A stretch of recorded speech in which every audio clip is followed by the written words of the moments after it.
was my 1-minute warning.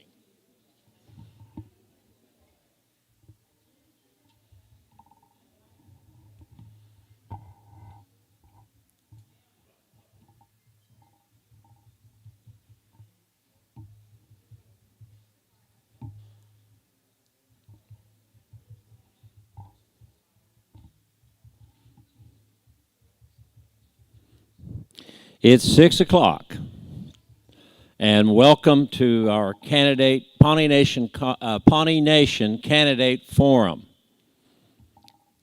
If you're coming in late, grab some food and have a seat. My name is Dr. Benish, Professor Emeritus from Pawnee Nation College, and it's my honor to moderate this candidate forum. It's a great exercise in democracy, and it's an honor to be here tonight.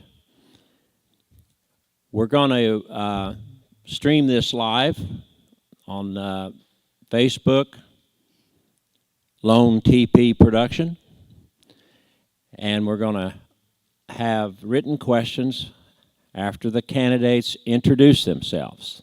They'll have 3 minutes to introduce themselves. And then we'll take 2 written questions. We'll take 1 question online. And when we finish the written questions, we'll open the floor for questions. And unlike the last time, we'll just keep going until everyone on the floor has finished asking their questions. But that'll be the format. Intro first. 2 written questions followed by 1 online. We're continuing to do that until we run out of the written questions. And then we open it up to the floor.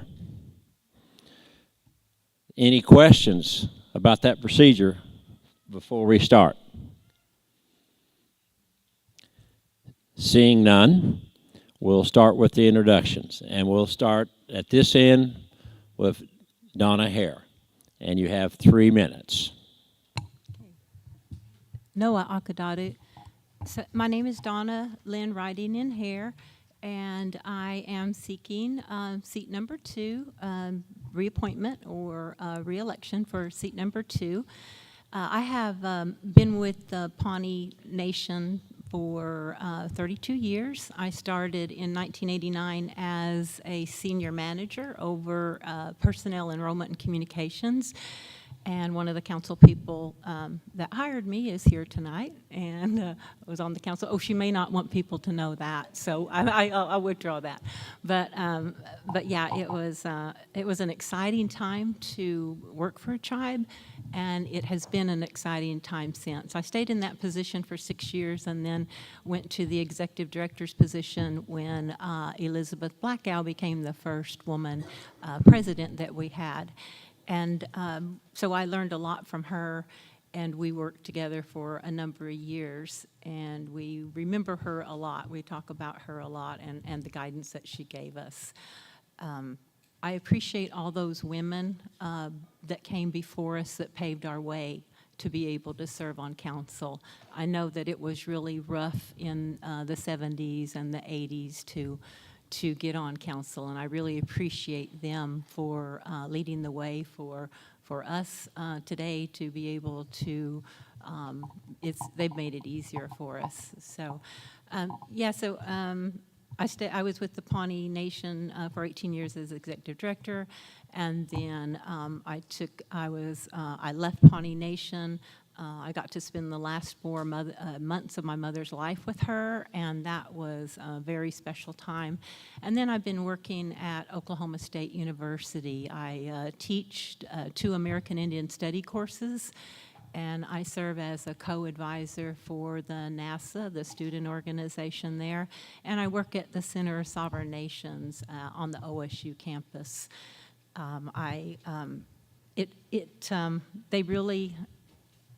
My students, I really enjoy working with them, and I want to apologize to any of them that may be watching tonight for missing our meeting. So I'm missing one of the last meetings of the year. So, but it was important to be here. So and they all encouraged me to come. So anyway, I'm missing them tonight, but I'm glad to be with everybody here tonight. And like I said, you know me, and I ask for your vote. Thank you. And thank you for timing that just about perfect. By the way, candidates, we do have a time card up here as well as our clock, so it'll help you and us both to keep an eye on that. I should have mentioned that earlier. Okay, our next candidate introduction, and if you're ready, we'll let you take the floor. Good evening, everyone. Can you hear me? We can't hear you. Hit the one button there. I did. Okay, can you take care of that? Yeah, Okay, here yeah. you go. Do you hear me now? A little closer. Oh, gosh. Let me hold it. There. You're in that. Okay. I am Leanna Teeter. I've been around I was born here, grew up here, graduated, and we've lived on our family's original allotment, our grandmother's original allotment for 30 years. And I know a lot of you know me, but I do want to just kind of introduce my experience on the council before for the ones who do not know. And as a former council member, I served as the chair for the Proposal Review Committee to review and make recommendations to strengthen applications for proposal submission, which brought in an abundance of successful funding in the Pawnee Nation. I also served as secretary of the Board of Trustees of the Pawnee Nation College, as well as secretary of the governing documents and a member of the Education and Budget Committees, along with the past chair of the Utility Commission. As a current member of the Tax Commission, we have provided tax incentives for the veterans, added an option of vehicle tag renewal by providing an online update, and I would continue to work to establish a permanent tax commission office to oversee and regulate increased tax compacts and other upcoming enterprises.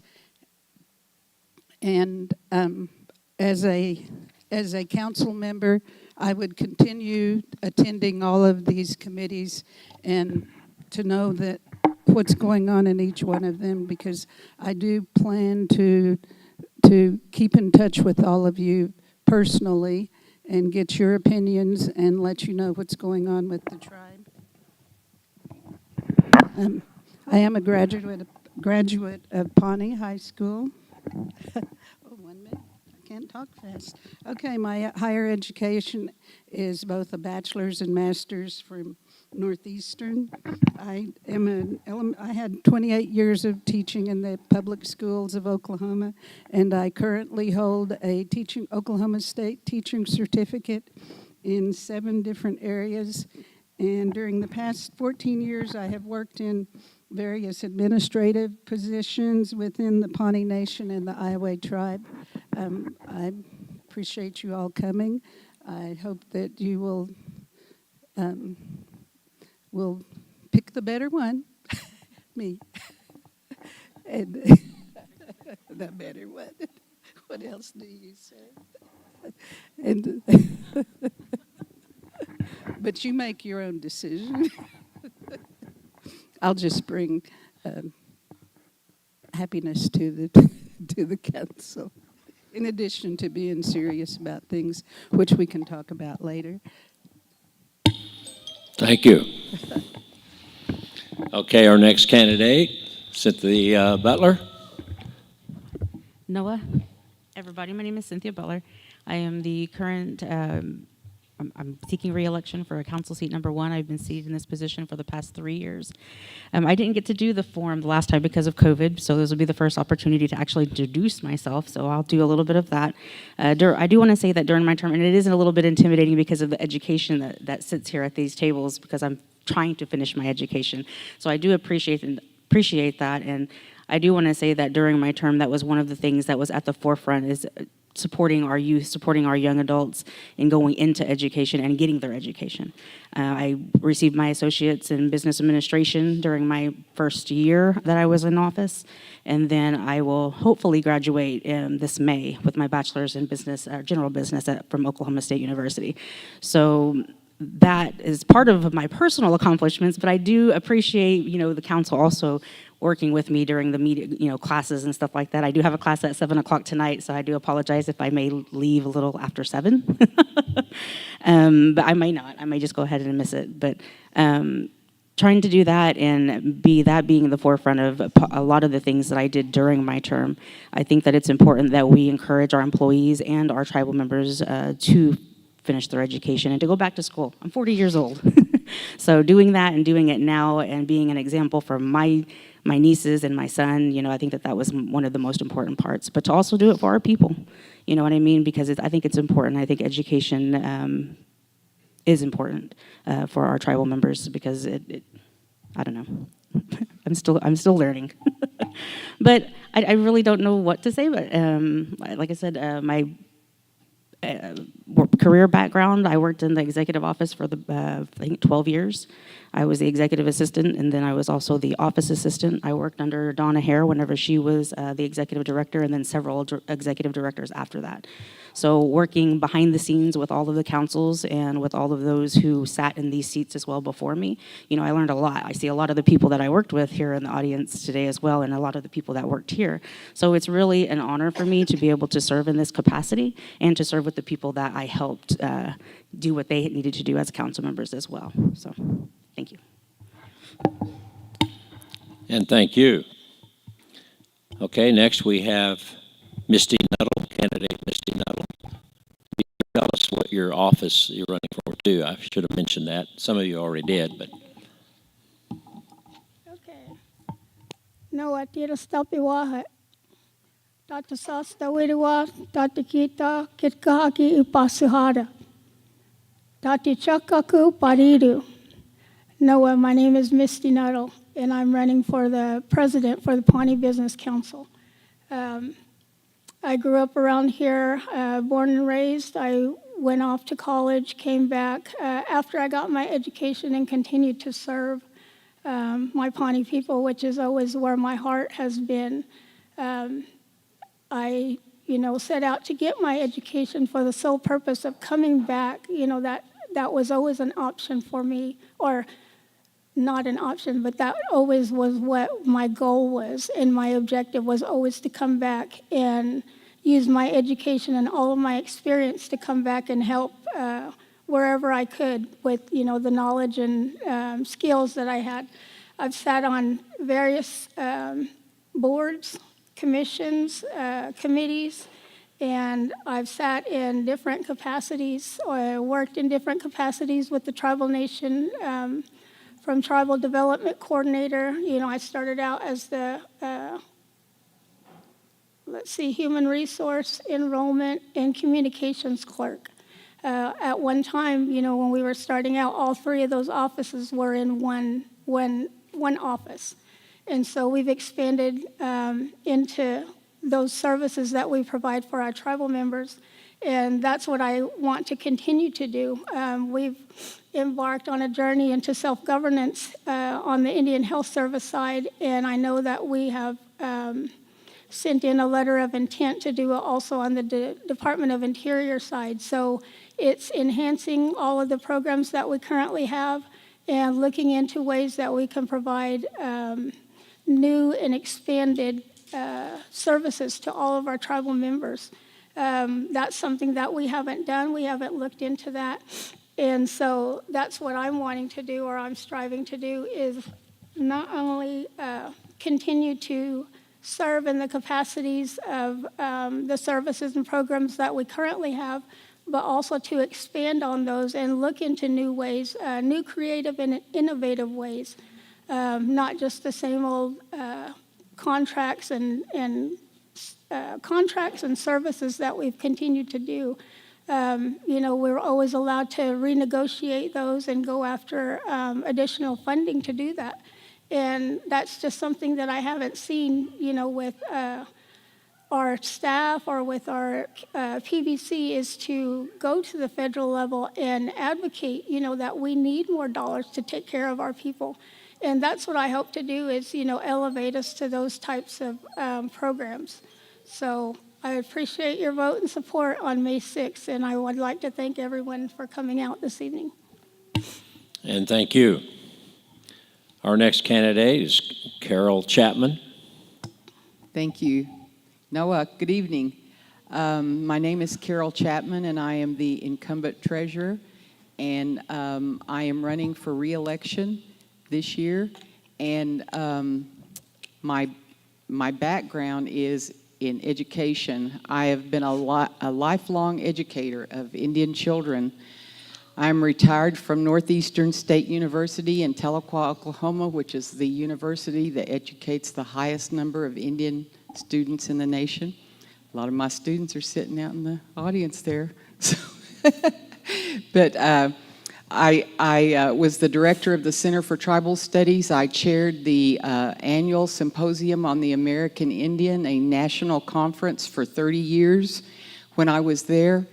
I taught tribal sovereignty. I was the creator and sponsor of the Indian University Scholars, the NACIS organizational, the National American Indians in Science, and the Native American Student Association. It was a very wonderful career.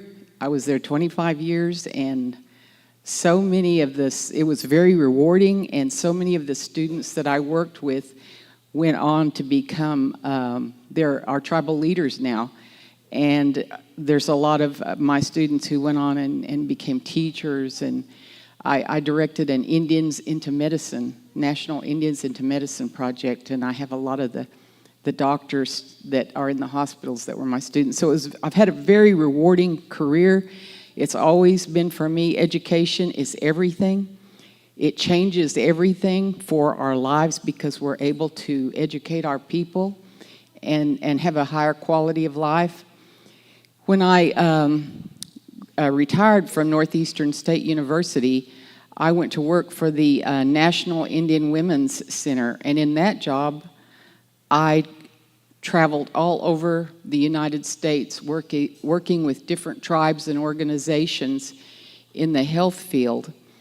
And I evaluated a lot of tribal programs in that job, and I just have a lot of pride in the work that I've done in the Indian country in the health area. I forgot to mention my education. I went to Oklahoma State University. I got married, moved to Tahlequah, and I have a bachelor's and a master's degree. My master's degree is in education, counseling psychology. I'm a therapist. My lifelong work has been taking care of the mental health of Indian students also. And I also had the opportunity to be very involved with business. I have from Tuck School of Business at Dartmouth, I have the certification in business. So my time's up. Thank you, and I hope you vote for me. Thank you. And thank you. And last, we have Tim Allen, candidate. Hello. Does this work? Yep. My name is Tim Allen. I'm nervous as could be. I've never served in nothing like this. This will be my first time running for any seat. My education is in business. I got my associates at Pawnee Nation College in American Indian Studies. Then went on to Bacone to graduate last May with my my bachelor in business administration. Right now I work for myself. I do construction, roof houses, build them, whatever it takes, support all the kids. I'm not from here. I'm from Drumright. I've been there for about 25 years now. Anybody knows me, I have a lot of kids. I've raised a lot of kids. I did foster care for 10, 12 years, and then my little brother passed on, and I ended up adopting his 6 kids. So I quit doing foster and started raising his kids too on top of mine. I don't really know. I'm pretty nervous, but that's about all I got. Thanks.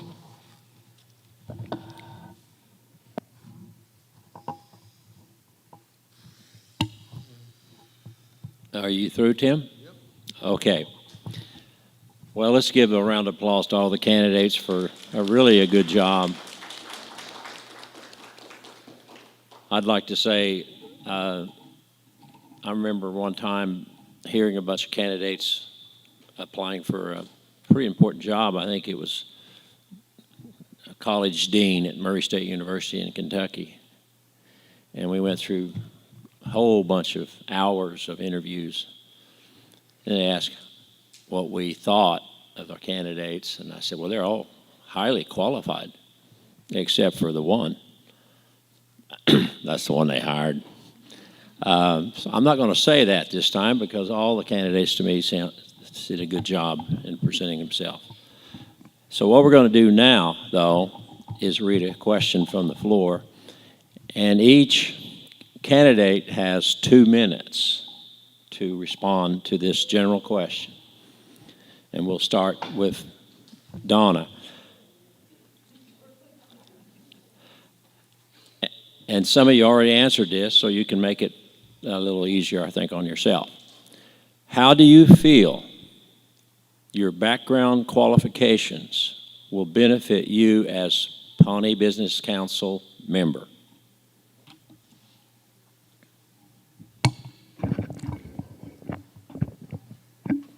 The way I feel that my background benefits me is that I had initially thought I would come and serve the tribe when I was about the age I am.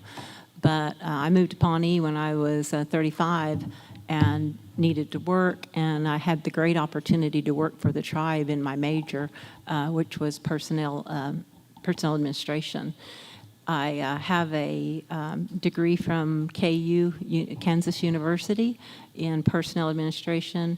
I had my associates from Haskell Indian Junior College, which is now Indian Nations University.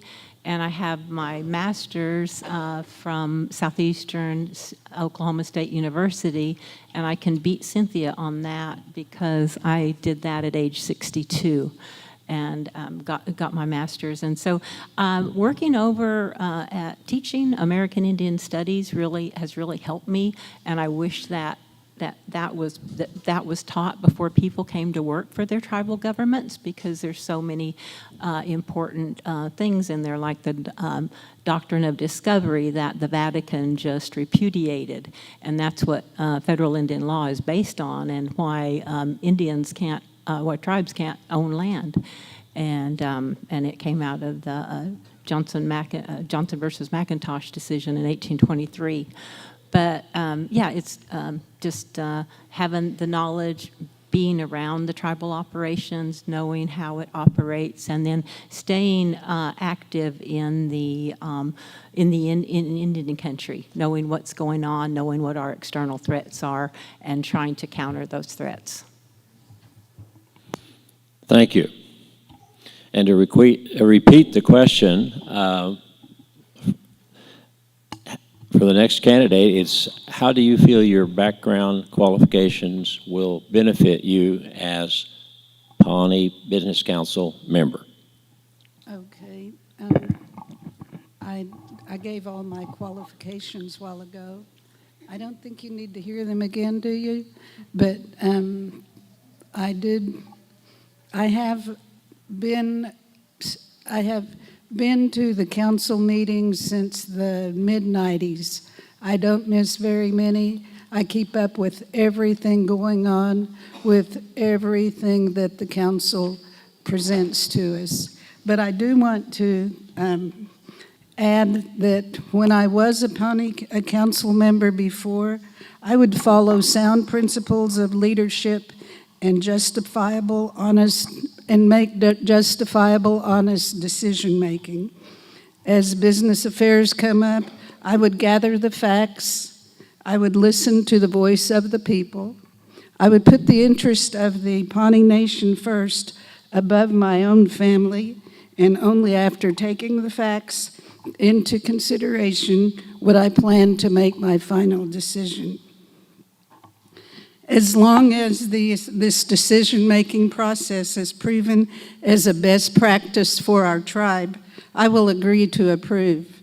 If not, we need to all work as a team and go back to the table to work it out in the best interest of our people. Thank you. Thank you.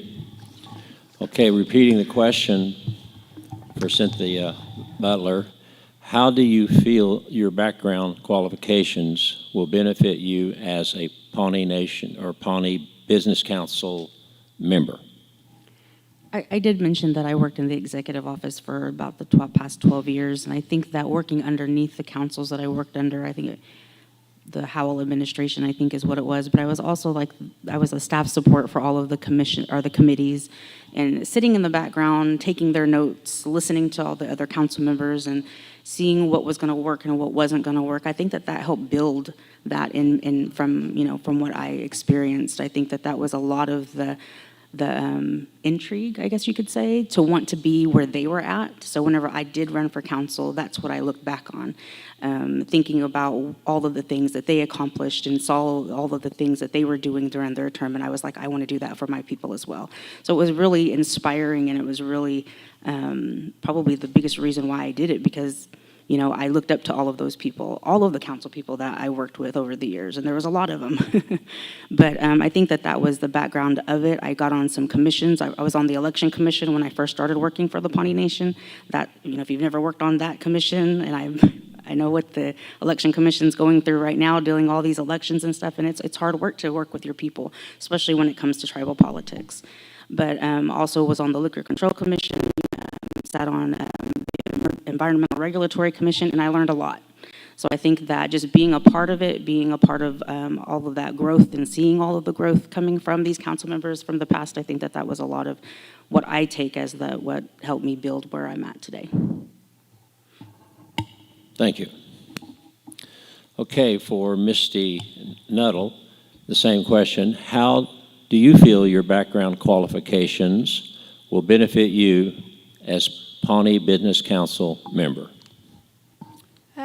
I believe that my background and qualifications will benefit me because I went through actual programs that were geared toward Native Americans. When I attended Haskell, of course, that was a native environment, so you were subject to Native issues, and then all of the worldwide issues that were also going along.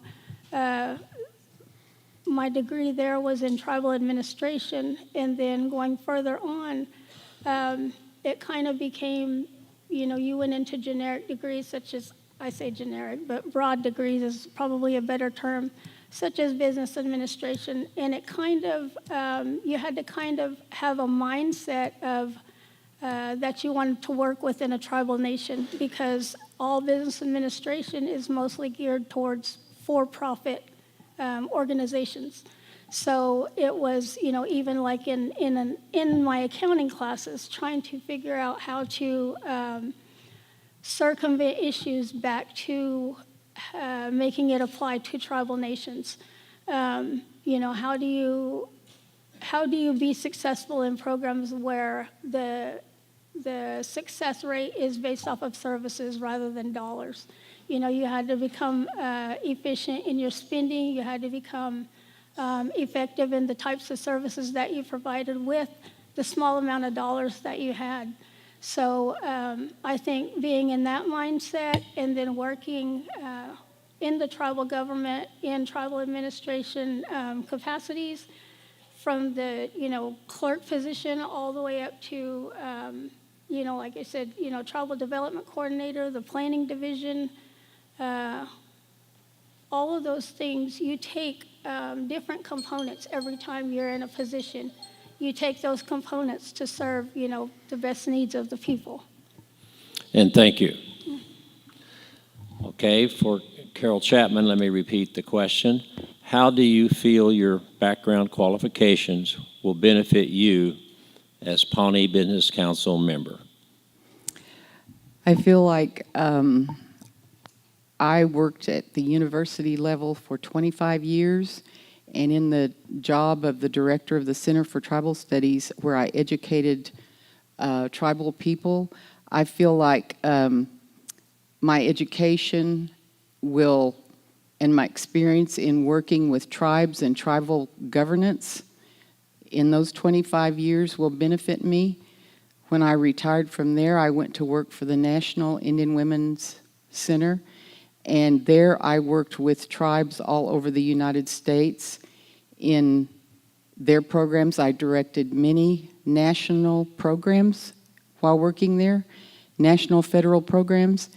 And one of the things that I feel like really helped me that I can bring to the table is, while I was at Northeastern State University, I served on a team led by Dr. Renard Strickland, who rewrote Cohen's Federal Handbook of Indian Law, and several other professors. I was the only Native American woman on that team who traveled around and evaluated the first-tier tribes who entered into self-determination federal Indian policy. So I have worked at all levels in education all my life. I've been very lucky to be able to do that, and I feel that that has helped me in the past 3 years as the treasurer. I've learned a lot as the treasurer, and I will say again, I stepped in after someone who'd been taking very good care of everything. But I feel like that I have experience just from all the work and the education that I have to contribute. Thank you. And now for Tim Allen. The question again is, how do you feel your background qualifications will benefit you as Pawnee Business Council member? Well, I think with my degree and my schoolwork and everything, we got to go over. In my first 2 years, it was only a business in American Indian Studies, and I got to learn way more than I ever thought I would. I was a little older when I started college, so and then when I moved on to business, it was a shock to me because I wasn't ready for all of it, but I did it. And that's really, what will help me with everything is on my business side, because it works with every business I have and every business I run is through my business and what I can learn and what I know. That's pretty well it. Thank you. Okay.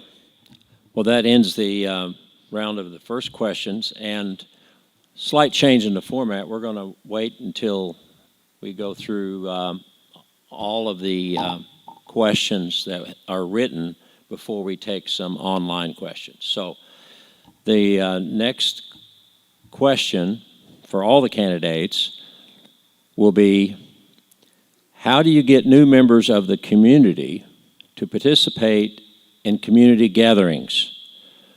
What are your community goals?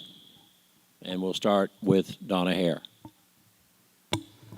Okay, so yes, this is something that we've noticed, and that we need to have more of our community members involved.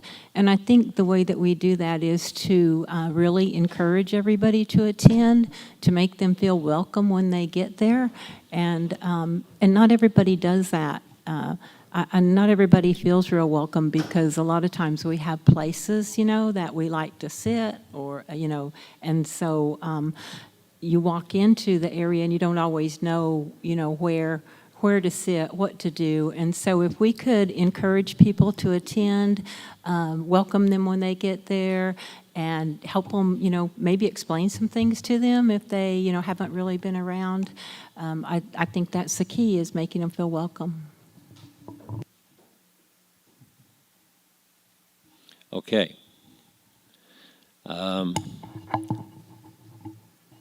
Then I'll repeat the question for the next candidate. How do you get new members of the community to participate in community gatherings? What are your community goals? Okay. I believe it would be the culture of the tribe we would need to support and expand the teachings of the culture, the traditions, and the language of the Pawnees. And through those, we do have classes now, is that right? Several classes with the, in the, what's it called? What's the culture division called? Cultural resources, yeah. So there are classes in there that that include. Does it include skirt making and shawls? Nothing. Okay. Well, we need to do things like that. If we don't have those classes, we need to have classes where they can learn to make these outfits and learn a little about the traditions and meet people. And just a lot of encouragement from all of us, not only the council, not only one individual person, but everyone. That would make a big difference. Thank you. And thank you. And repeating the question for Cynthia Butler, how do you get new members of the community to participate in community gatherings? What are your community goals?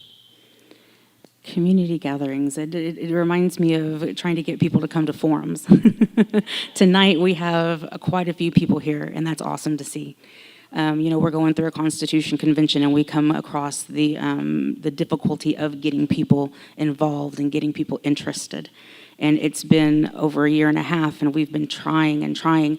Even myself, I go out and I talk to people, even our younger people, because I think it's these younger generations that need to get more involved and need to get more interested in what our tribal government is doing.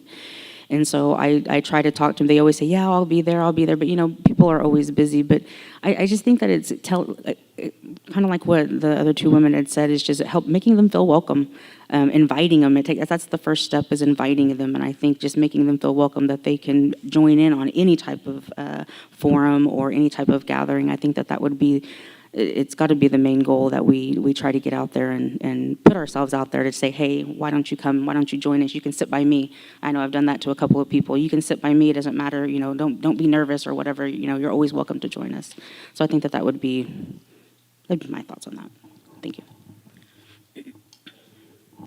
Thank you. Okay, for Misty Nuttall, again, the question: how do you get new members of the community to participate in community gatherings, and what are your community goals? A lot of what I would do has pretty much already been said. I know that there were issues previously about, tribal members not wanting to attend, but then also you have to get to the root of why they don't want to attend. I mean, if there was an issue that, maybe they expressed it to somebody and it didn't get addressed, or, in the case of even my grandmother, in her elder years, she kind of quit going to a lot of functions. And, thinking back, it was one comment that she had made to me, and it was about, a lot of the people that she knew were no longer there. So it was, pushing, those kind of things into them, because you think, come on, just come participate. But we need to take those types of issues into account also. I think engaging in participation can be increased by educating, expanding the type of efforts like Cynthia mentioned, encourage somebody, or maybe, your committee members bring one new person, every meeting, something like that. Recruit new members, like she had mentioned, younger members, and then, kind of get into the importance of why we need to continue to engage in these types of efforts, whether it's culture, language, whether it's government, those kind of things. So we do have a younger generation that, kind of stays interested in running the tribal operations, because if they're not interested in it, at some point, we're not going to have anybody to run it. We're not going to have anybody to pass along, all of these values and beliefs that we have. And also, my community goal is to communicate more on the notices of events, because a lot of the platforms that we utilize aren't making an impact. Thank you. Thank you. Repeating the question now for Carol Chapman, how do you get new members of the community to participate in community gatherings, and what are your community goals? I'll start out with, I'll start out with goals. I think that this Pawnee Business Council right here, that's currently on here, the 4 women living up here. That's what I asked. It was not, you didn't answer. No. I can hear you now. But I will start with the goal first. With this Pawnee Business Council that is currently on, there are women, the women created a group just to do this, and it's called the Chop It Round Table. And that was amazing.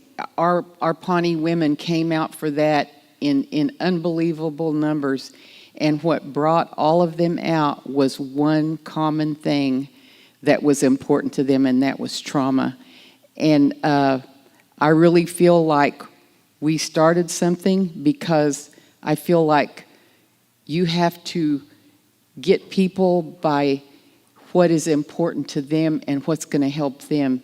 And that's why so many Pawnee women came to this group. And we have already done some really powerful things based on what our Pawnee women felt was important. We changed our laws.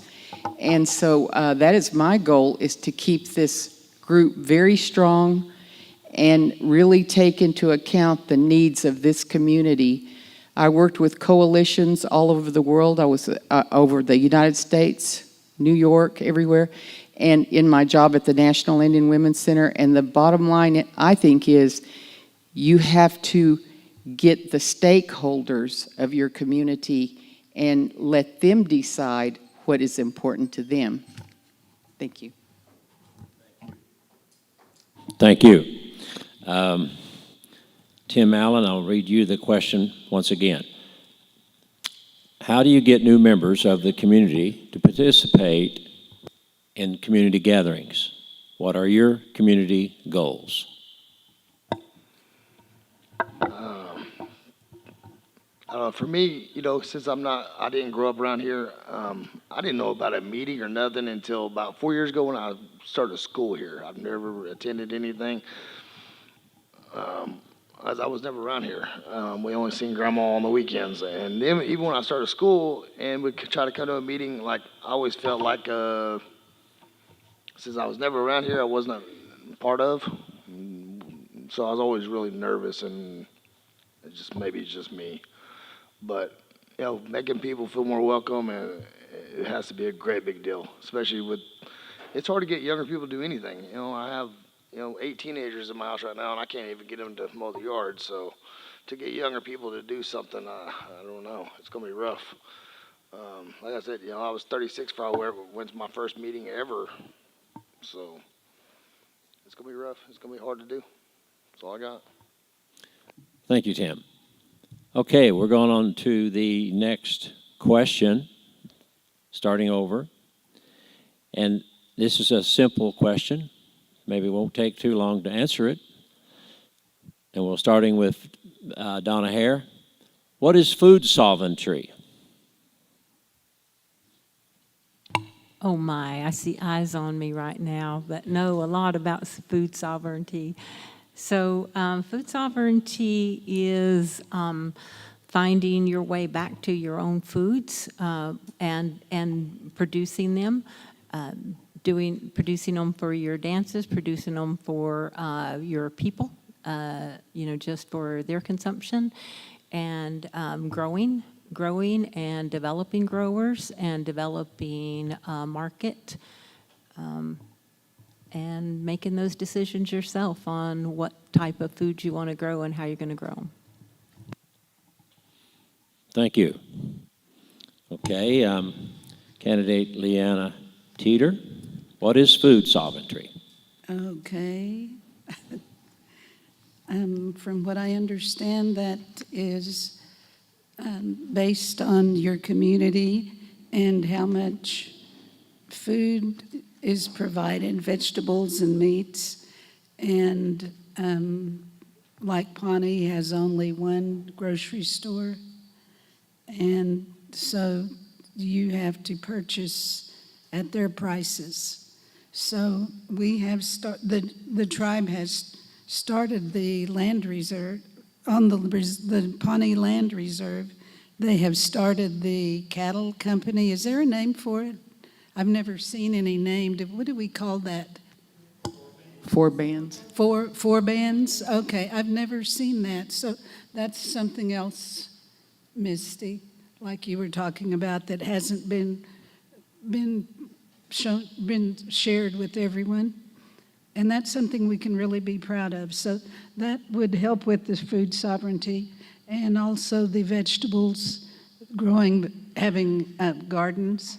And we do have the greenhouses, which can provide year-round vegetables. And with all that, we would be less likely having a problem. Thank you. Okay, the question, what is food sovereignty, for Cynthia Butler? Thank you. Food sovereignty to me is going back to the basics. It's, teaching young people, teaching even just my generation how to grow their own food. Sovereignty to me is that you're making your own rules, you're making your own laws. So therefore you have to make that decision to get back to those basics, because who knows where we're going to be in the next couple of years. I grew a garden a couple of years ago, and to have the food and stuff in your house, it felt like food security, and I feel like that's part of it. I think food security is something that a lot of other countries deal with, and the lack of food security, and I think that's a part of what food sovereignty is to me. Okay, thank you. Okay, Misty Nuttall, what is food sovereignty? I believe food sovereignty is being able to provide choices, not merely limiting it to gardening, educating, but educating people on why we need to put the types of food into our bodies. We have programs, diabetes program in particular, that, engages in these various different types of activities, but also needs to further educate on why we need to have prevention activities. And food sovereignty allows your nation, your own tribal nation, our tribal nation, the right to, govern ourselves, to make adequate programs, to make essential programs. So just like when the pandemic happened, we have the capabilities to feed our tribal members. Not only the capabilities, but we need to have the resources to make all of those goals and those desires come true. The decisions on the types of foods that we have, the storage, all of that is within food sovereignty. We as a people are able to make decisions on where we want to go, from planting seeds all till these new ventures that even we have with the tomato seeds, all this agricultural efforts that we're doing, even horticultural. I know that there's funding for developing like bee farms, with the honey, and those types of things are all food sovereignty. It's not limited to, just the nation delving into one pot, but making sure that all of our food needs are met. Thank you. Thank you. Carol Chapman, what is food sovereignty? Food sovereignty is cultural, survival, wellness, teaching. I feel like I experienced food sovereignty because I was raised by Annie Walker, a full-blood Skeety Pawnee who was born in the Pawnee Lake. Her parents walked from Nebraska. They were farmers, and we grew up as children, as my brother knows, working a garden. She had a huge garden, And we as children were taught to work in that garden where she grew Pawnee corn, pumpkins, potatoes, vegetables, and she would cook Pawnee food for us, and we were raised on authentic Pawnee food. To me, that's what food sovereignty is. Even I wish we could create it all over again with our gardens for our children and teach them these ways too and pass it on. Thank you for that answer. Tim Allen, what is food sovereignty? Food sovereignty, I think it's, to be able to help our people, but help our families at the same time. In my family, we can enjoy everything we can out of the garden. I have every year. It's harder to get the kids involved anymore. They have baseball and football and everything, so they're not really as interested as they were when they were smaller. But we grow every year.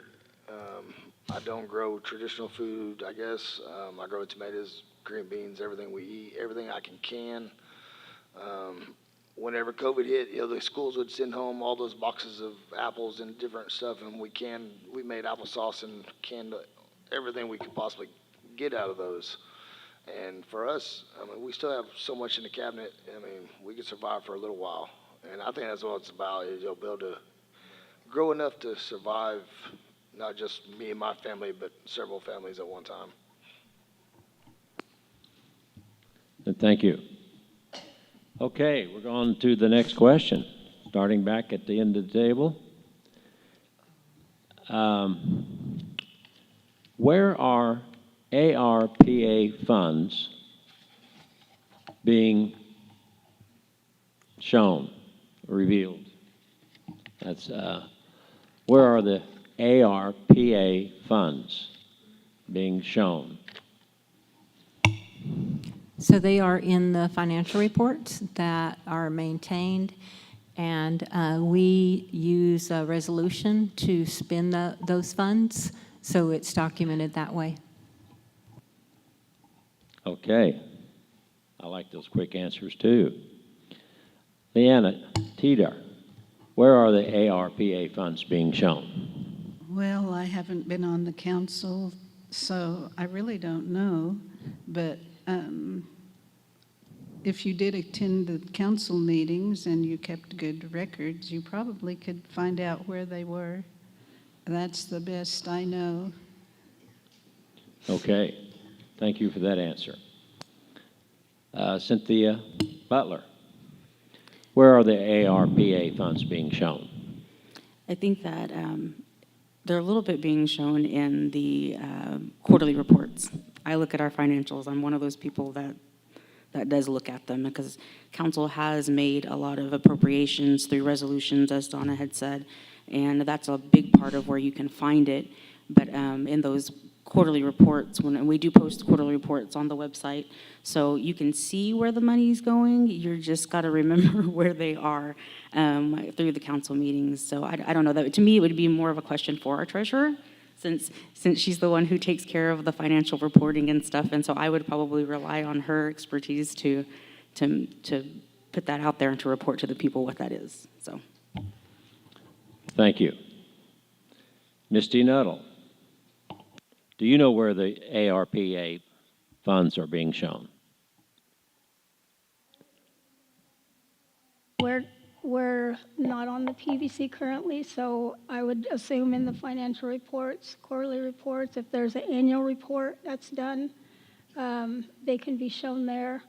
And then along with, if you really had a specific need that, I would refer to the treasurer, but also I believe PVC also can attend budget committee meetings, so that's where I would go. Thank you. Carol Chapman, the same question.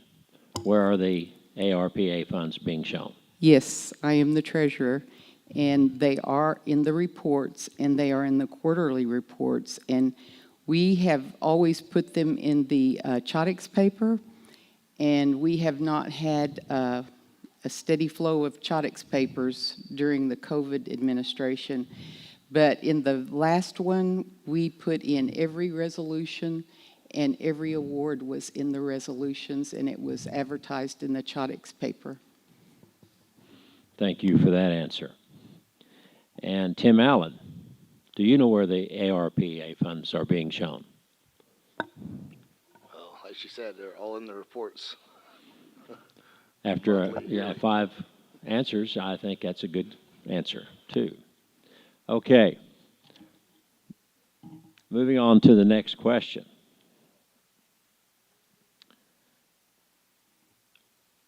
Why does the nation have events for the community, but only employees show up? How will you focus more on community involvement? This is similar to the other question, but a slight twist. We'll start with Donna Hare. Again, it's inviting everybody, making them feel welcome, letting them know the purpose of, why we're getting together. And I do appreciate the tribal employees for showing up and, at the different events. But we really would like to have, community people come out too. And so it's letting them know about it and making them feel welcome. Okay. Leanna Teeter, would you like to answer that question? Will you ask it again? I will.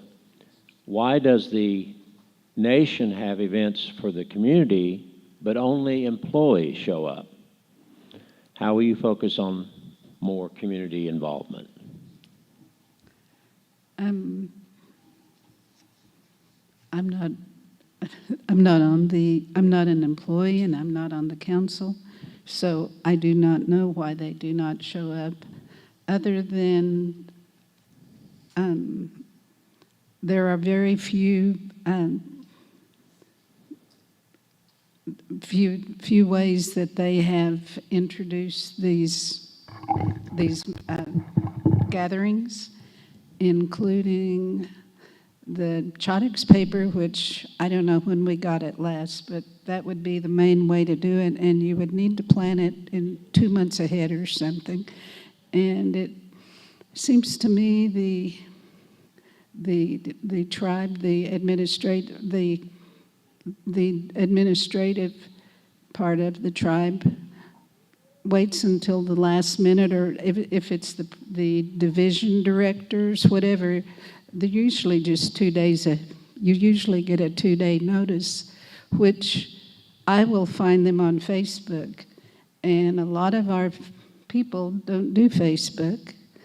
Or if you look on the website, I cannot understand that. It's just jumbled to me, and it hasn't been updated in, I almost said years, updated in months.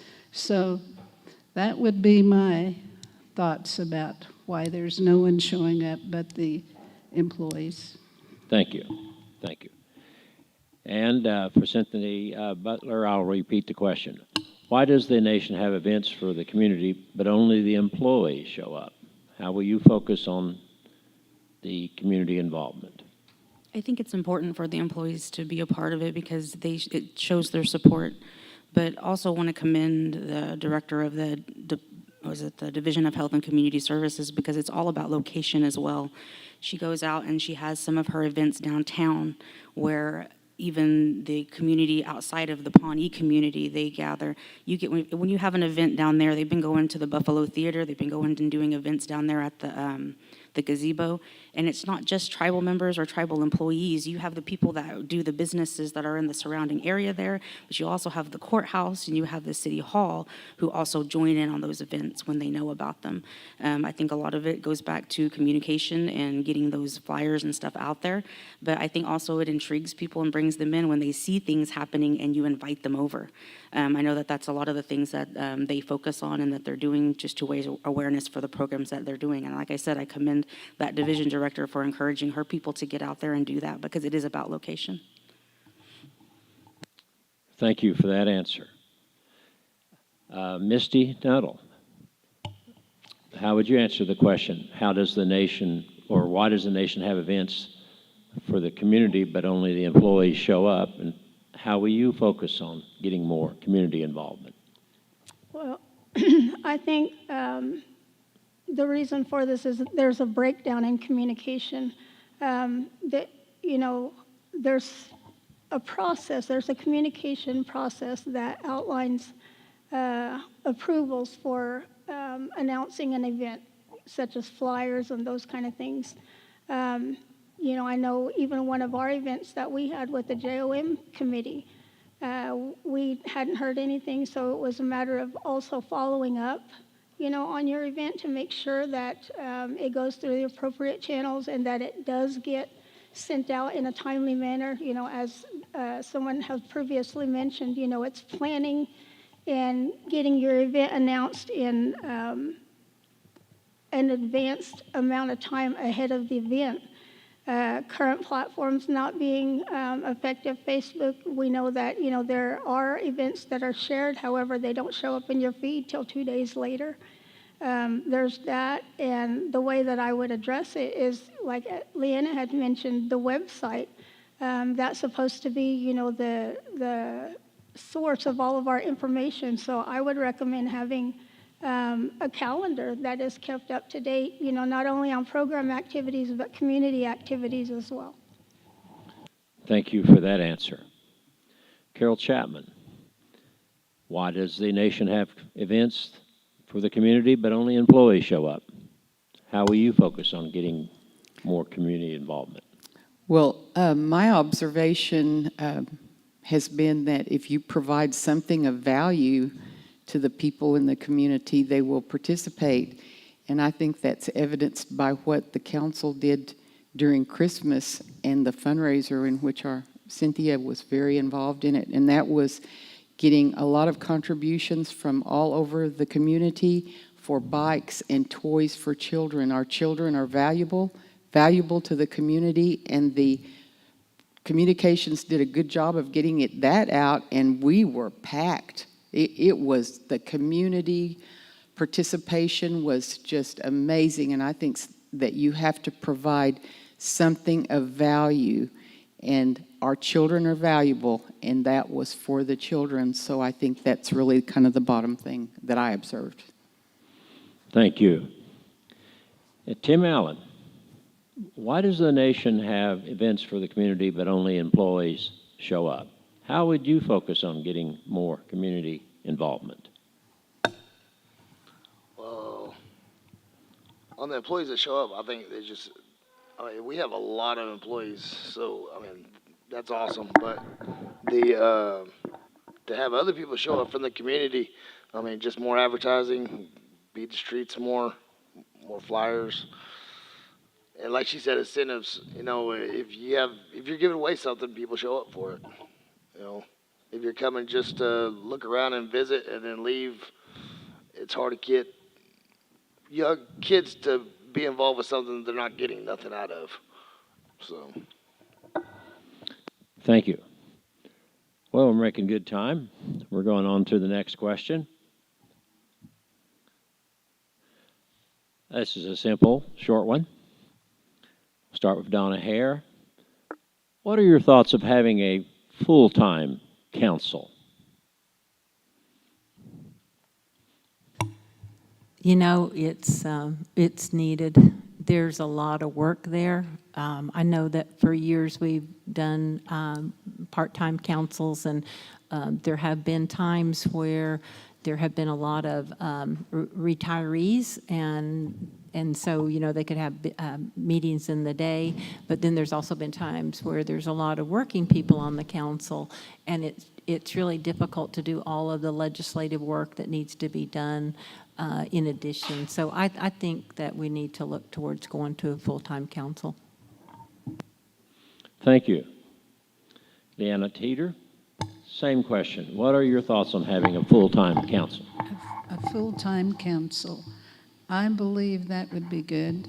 I know there are a lot who, even after they retire, they keep working. And so it wouldn't be, I don't think they would need to come to work every day.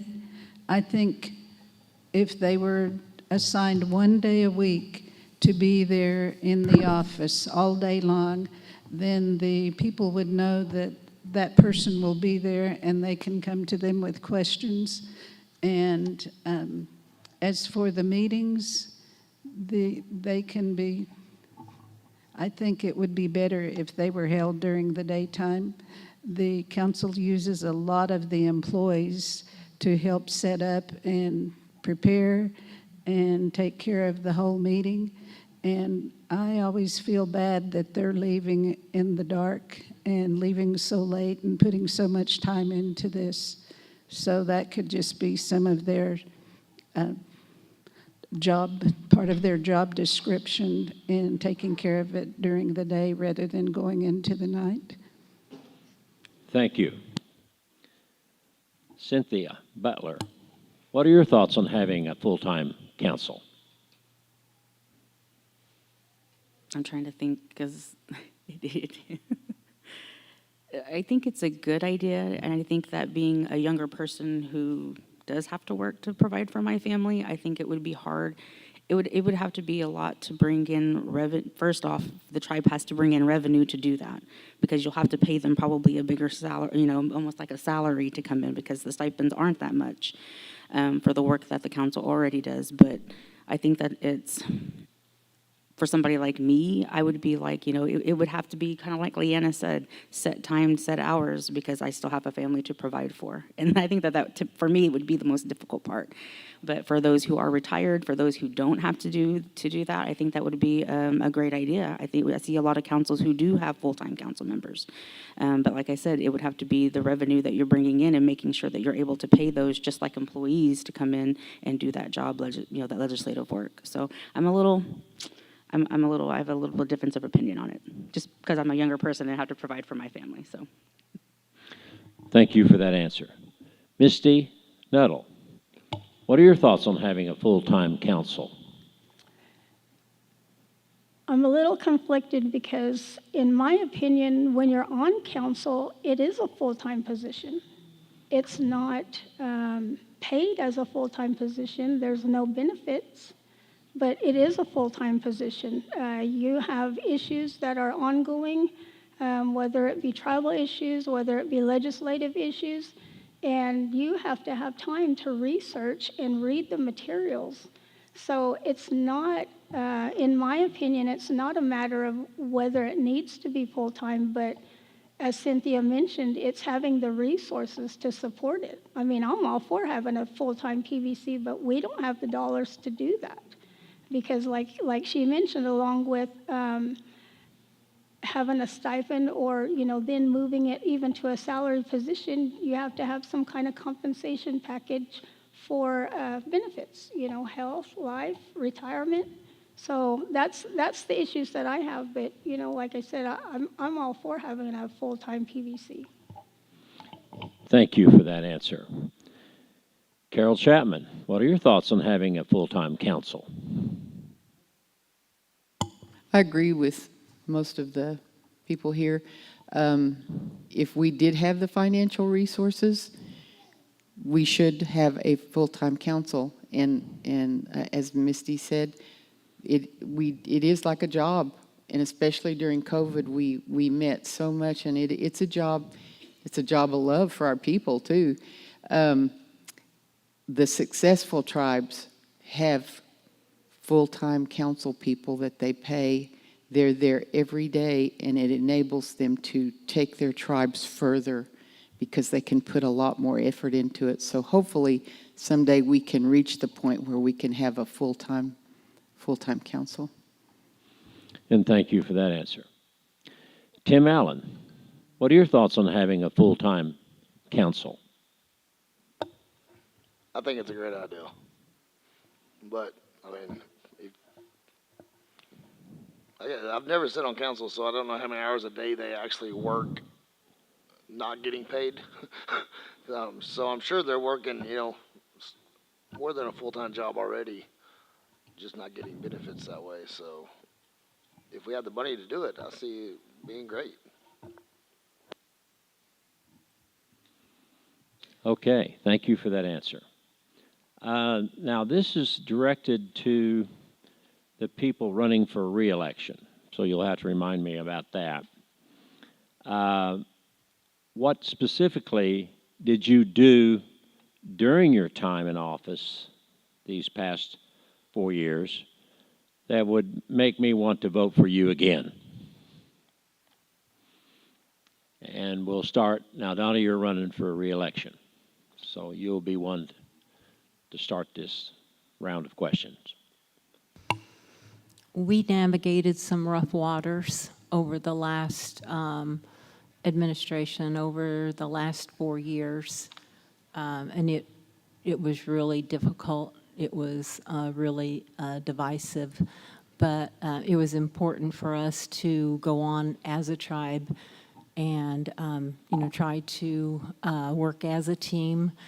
And we all went through recall, and some of us survived it and some of us didn't. And that was really a sad chapter, I think, in our tribe's history. And so I would say whether in that, providing strong leadership and being a proud member of the 4-pack. And thank you for that answer. We're going to jump over to Cynthia Butler, running for re-election. So what specifically did you do during your time in office there last 4 years that would make me want to vote for you again? I'm really proud of the scholarship program that we have created, the council created. It was an initiative that I saw being a college student while I was running for council and not having a lot of resources for going back to school. So through the committees and through a couple of the commissions, I went to them and asked them, I was like, what can we do more for our people? How can we get them to get their education? How can we support them in that? Yes, we have higher education, and yes, you have a lot of paperwork to fill out for that and a lot of official things that you have to do to get that scholarship. Let's make it easy for them to go to school. Let's make it easy for them through some type of award that they can apply for, and then they're awarded some funding.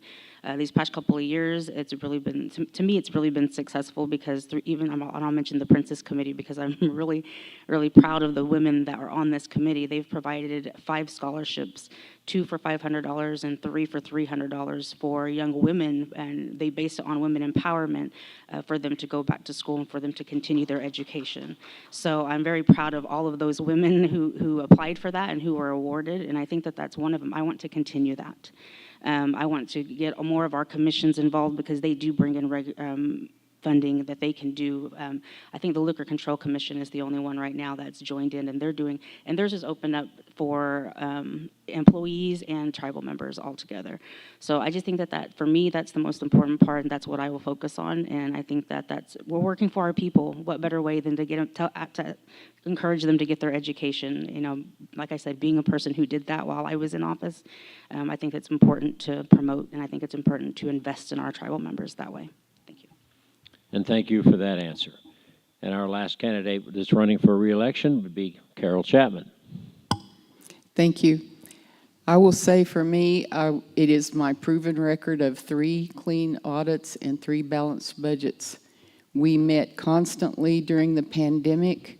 There were lots of committees, lots and lots of budget committee meetings, and I just spent a lot of time with the finance people on that.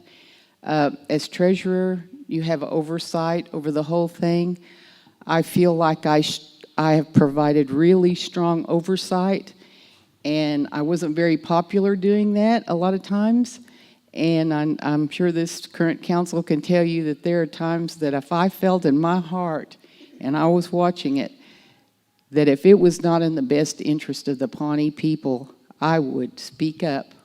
I'm a very independent voter.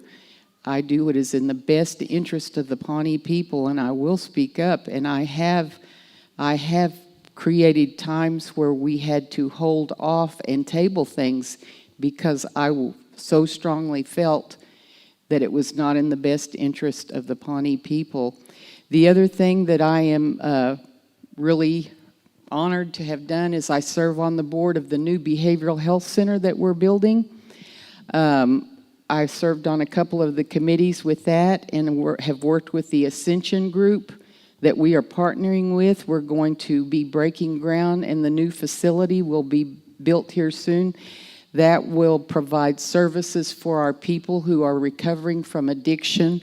It has been the scourge on our Pawnee people, our children, our youth. We are going to have a facility here in this town, a hospital, to take care of our people. And one of the very few in the state, and I have been very honored to have been a part of that, especially since I am a therapist, and that is my degree.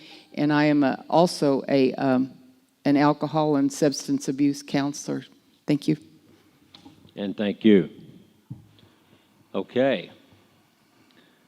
Starting over with Donna Hare is this question. How important is transparency to you? Give an example of how you would be transparent to the people.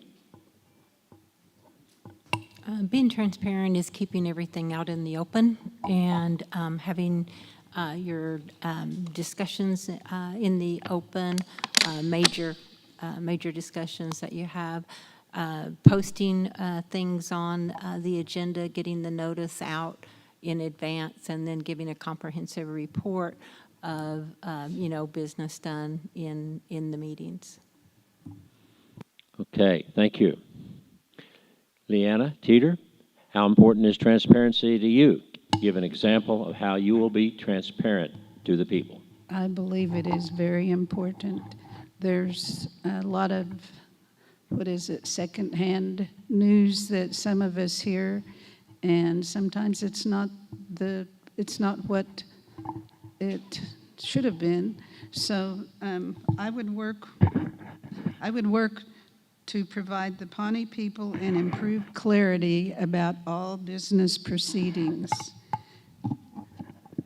And by ensuring the Chodix newsletter and our official Facebook page is up to date, with articles approved by the Business Council before they are posted or published, and to be published more often, and to keep our people fully informed of our day-to-day government, which is currently not happening right now.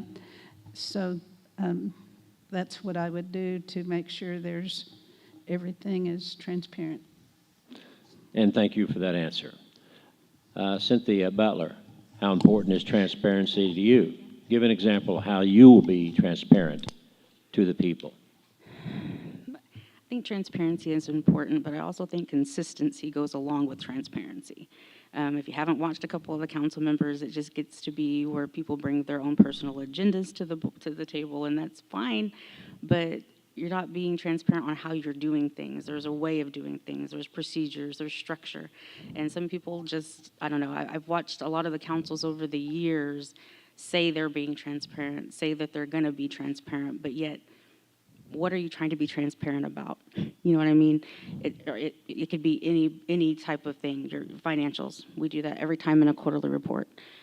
It could be getting meetings out, forms out. We're doing it every time we try to communicate to our people. So when you say transparent, you're doing those things, but it's just trying to find those avenues to get those things done to be transparent, in my opinion. And with that, it's just like we've already mentioned, through our policies, through our procedures and things that we go through to get that stuff out there. So it's just, you have to, and it should be more transparent in the way we report it. Like, the treasurer talked about a couple months ago that she wanted to get a website. She wanted to put things out there about the ARPA spending and about the other care spending and stuff that was done. That's being transparent. And I think that those are the types of things that we need to do more for our people, is getting that information out, not just through the Chodix, because we already know we haven't had one in 2 years. We're just now getting back to get that. But putting things on the website and making sure that it's easy for people to see and easy for people to look up. Maybe even just like making things searchable, something like that. I hope I answered the question. I'm sorry. Thank you for that answer, though. Misty Nuttall, how important is transparency to you, and give an example of how you will be transparent to the people? I think transparency is very important. I mean, how are you going to get your people to support you if you don't communicate, all of the research or findings that you have or the information, if you don't share all of that information with them, right now there's a lot of diversification in a lot of different areas within the nation based off of, the views or the sides, the positions that our tribal members take. I think, reporting wise, that's a way to be transparent. And forthcoming, I guess, in like as Cynthia had mentioned, forthcoming in the meetings and the type of activities that you are involved in trying to, get your initiatives passed. That has a lot to do with transparency, not just necessarily reporting, but, as she had mentioned, how you go about in concluding your results or your findings. Not only that, but, when you have tribal members that also come to an open forum, that platform where they're able to discuss issues that they have going on, whether it's in their lives and their families' lives.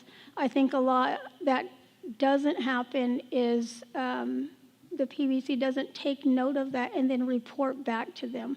Again, that's having follow-up on those issues, and then making sure that you take into account the seriousness of the complaint and the nature of the offense. If it's needing to be addressed immediately, that's what we have an executive director for, whether it's with staff or programs. But that's how I see being transparent.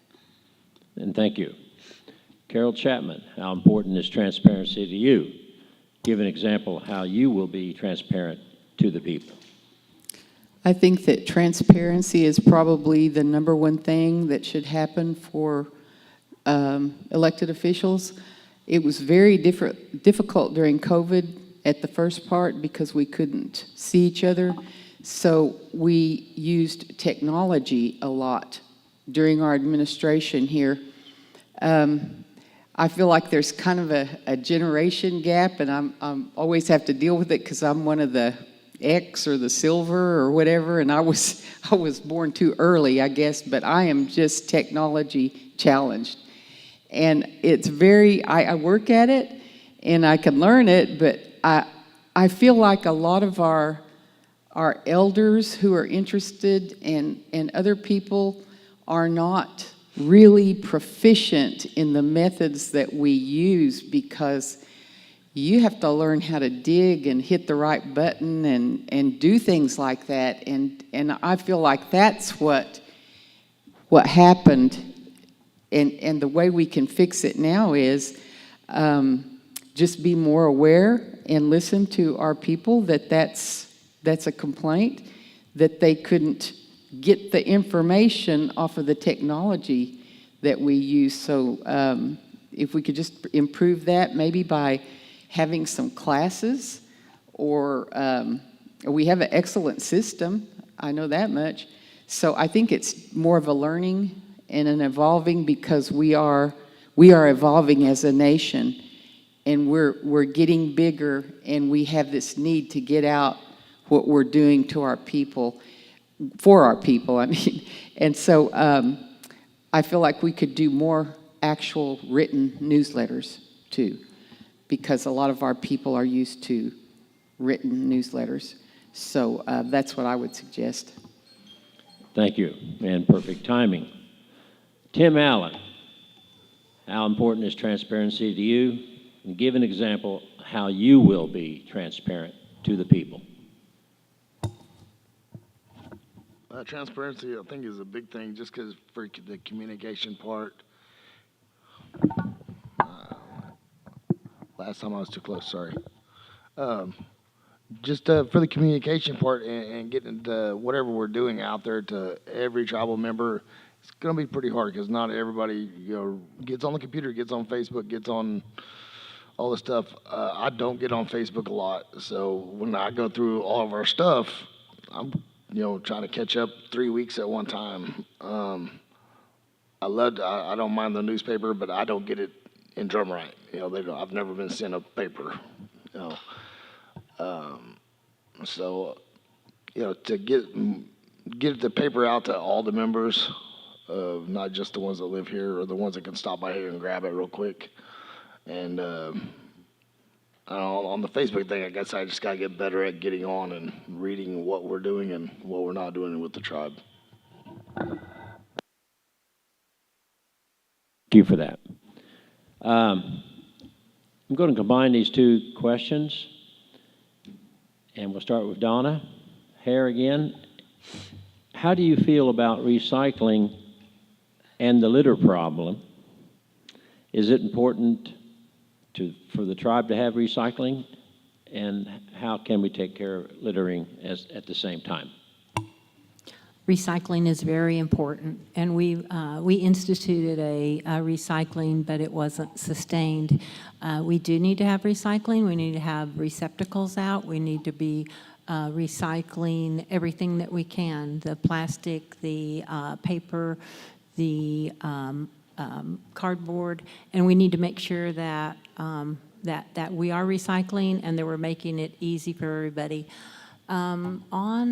I would say if we don't have a law on it, there's, to do a law on littering, but to have community drives to where we go out and do volunteer work and pick up trash on, certain days.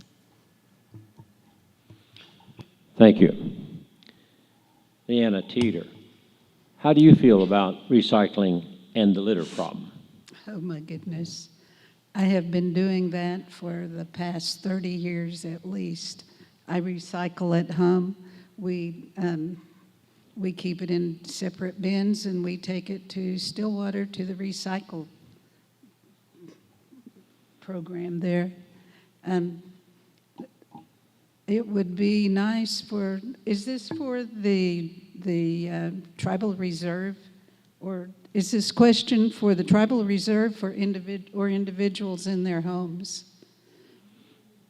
Because I've not noticed a problem on the reserve about anything like that.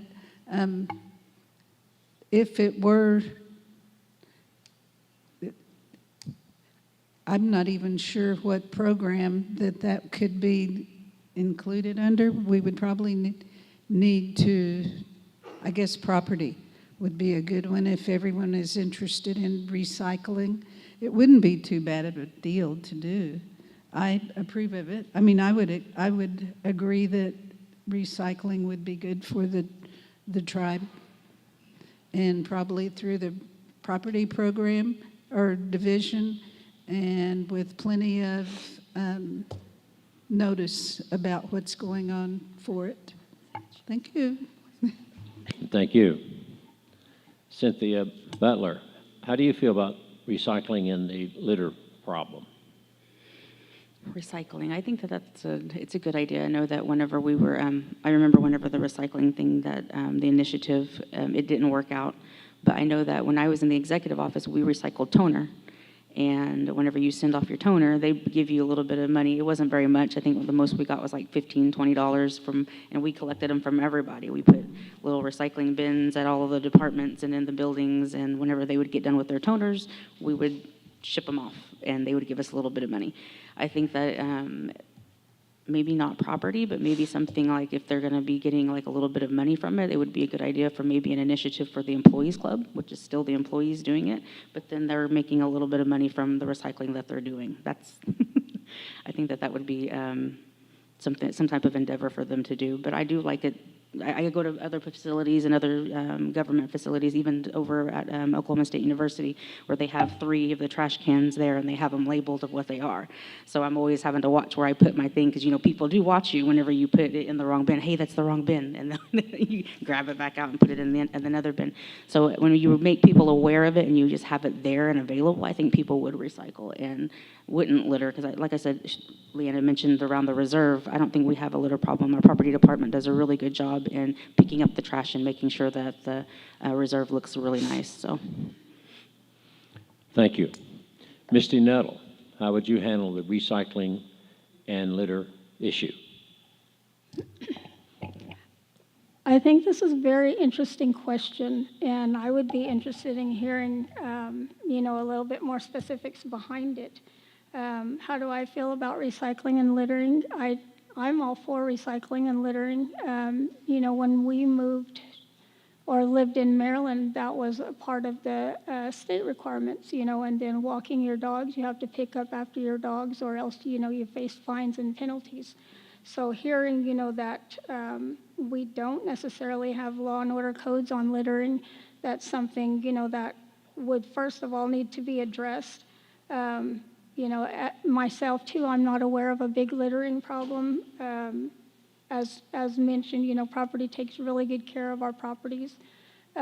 Also, in incorporating some kind of activities to address, recycling and littering, a couple of things come to mind with like DECS, our Environmental Conservation and Safety Program, and maybe possibly having Earth Day activities. That's, I believe now, the month of April. Cultural Resource Division, communicating to members that it is our responsibility to take care of Mother Earth. We hear that a lot, but a lot of that isn't incorporated into our daily functions. And then also, getting with property to see if there are issues and how we can, as a council, what we can do to try to support any activities or events that they may have, or ideals, recommendations as to how to address any impending issues. Thank you. Carol Chapman, how would you address the recycling and litter issue? I feel like it's very important, and it is really a part of our Native American values and our culture that our people pass down to us. And it's just respect for our earth and our surroundings. And I would like to see youth organizations to be formed with mentors in that, to teach them our values of respect for our land, and let them learn how to recycle and how important it is to take care of our earth. But to involve the youth so that our values, our cultural values, get passed on. Thank you. Tim Allen, how do you feel about the recycling and litter issue? On the recycle part, I think it's a great idea to recycle everything we can. There in Drumright where I live, there's only one big container, and you got to separate everything, but you can put it all in one container, and then I guess they separate it wherever they take it. But like over here, at the school, I mean, we recycle cans and put everything where they're supposed to. So, I mean, it's a great idea. If not, then we just have pollution more and more everywhere. Don't make no sense. Thank you. Okay. Starting a new round of questions. I'm sorry. Will we be taking a break? We need to We've been take a sitting break. here an hour and a half. Yeah, I it think. has been a while. Yeah. I'll take that as a motion. Anybody second it? Okay, would a 10-minute break be fine? President Kibb. I'm so used to saying President Burns, acting President Burns. 5 minutes? Okay, you guys are quicker than me.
Okay, if everyone's ready, we'll start.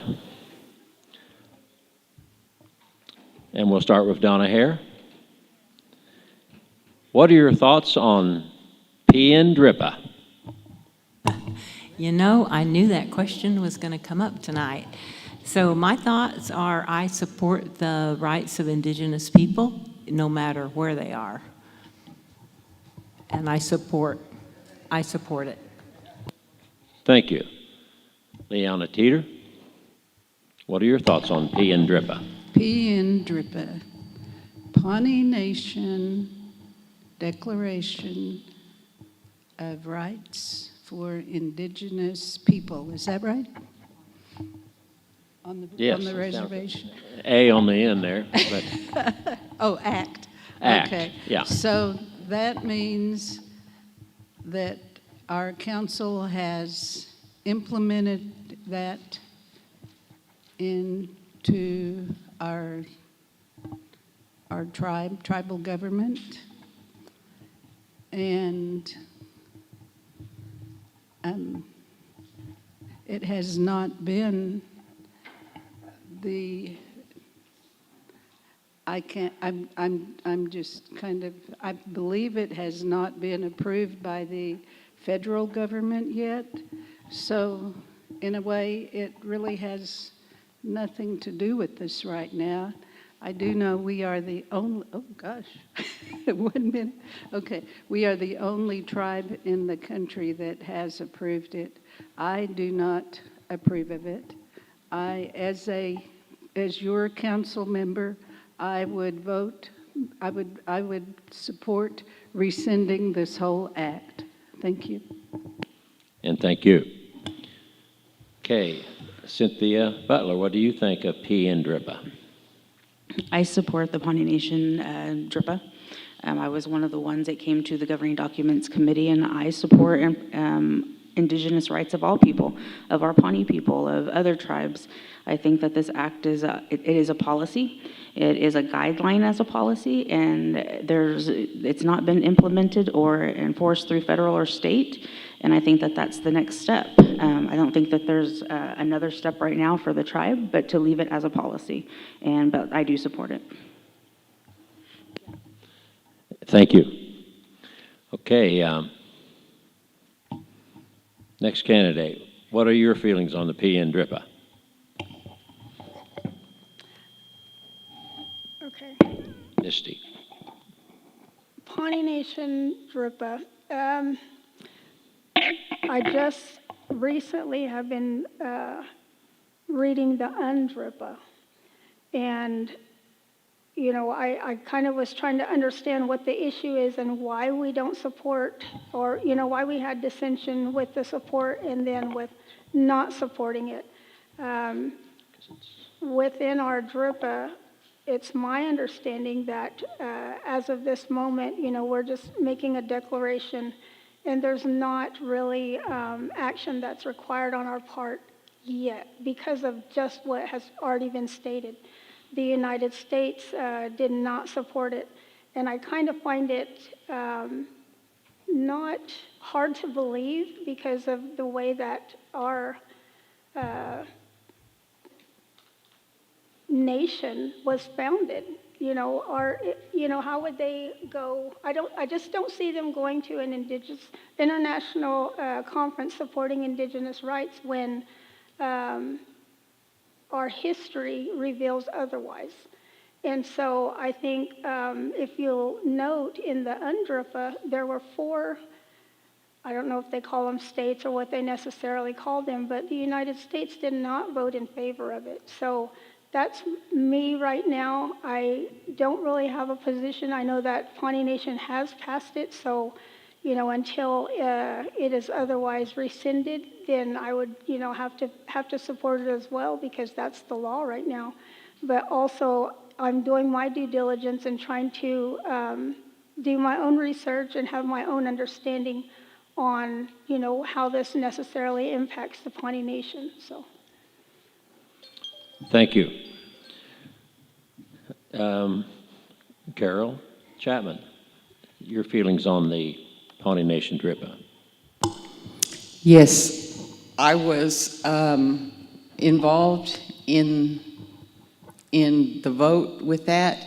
It was divided among our PBC. There were 3 votes against, 4 votes for. First of all, I'll say I am an independent, and I vote always how I feel what is in the best interest of the Pawnee people, and I voted against it. I do not support it.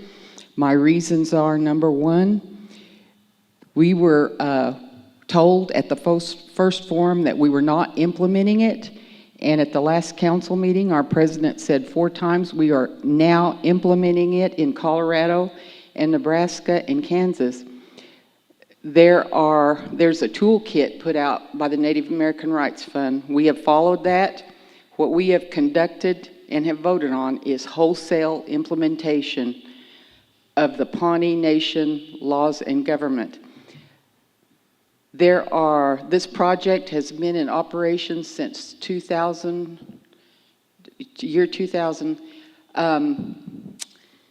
There are 585, I think, federally recognized tribes in the United States of America.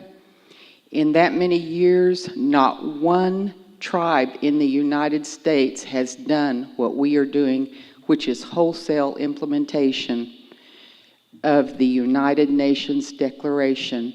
The PNDRIPA is a statute. It is our law. All of our resolutions, everything are all laws now aligning with the United Nations Declaration. Wholesale implementation is on page 13 of the PNDRIPA, the UNDRIP toolkit. I did not feel that as a tribe, if 575, 85 other federally recognized tribes would not implement it, then what were we doing it? Why were we doing it, and why did we put our tribe at risk for that? And thank you for that answer. Tim Allen, how do you feel about the PNDRIPA? Wow. The UNDRIP. I don't know enough about it to say I like it or dislike it.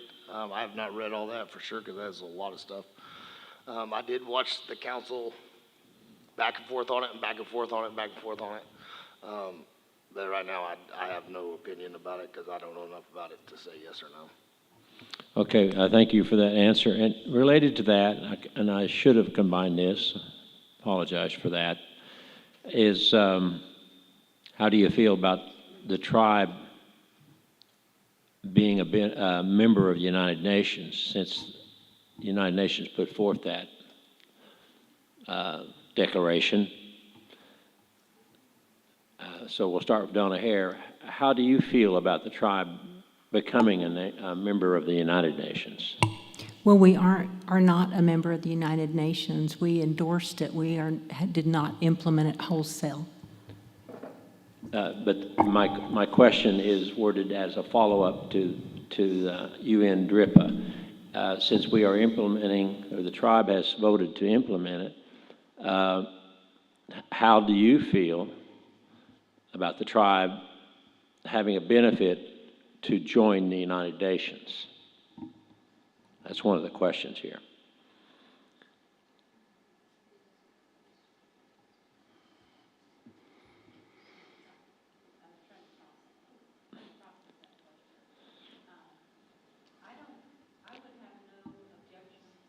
I don't think okay. Yeah, I would have no objection with the Pawnee Nation being involved with the United Nations. Okay, and let's make this as a quick, basically yes, no, from what you're understanding it. And so, Leanna Teeter, how do you feel about the Pawnee Nation becoming a member of the United Nations? She just said that the council endorsed it. I'm sorry, I have to say just a little bit. I was at the council meeting when this was voted on, and I remember the one word that was changed in their I forget what they're called, in the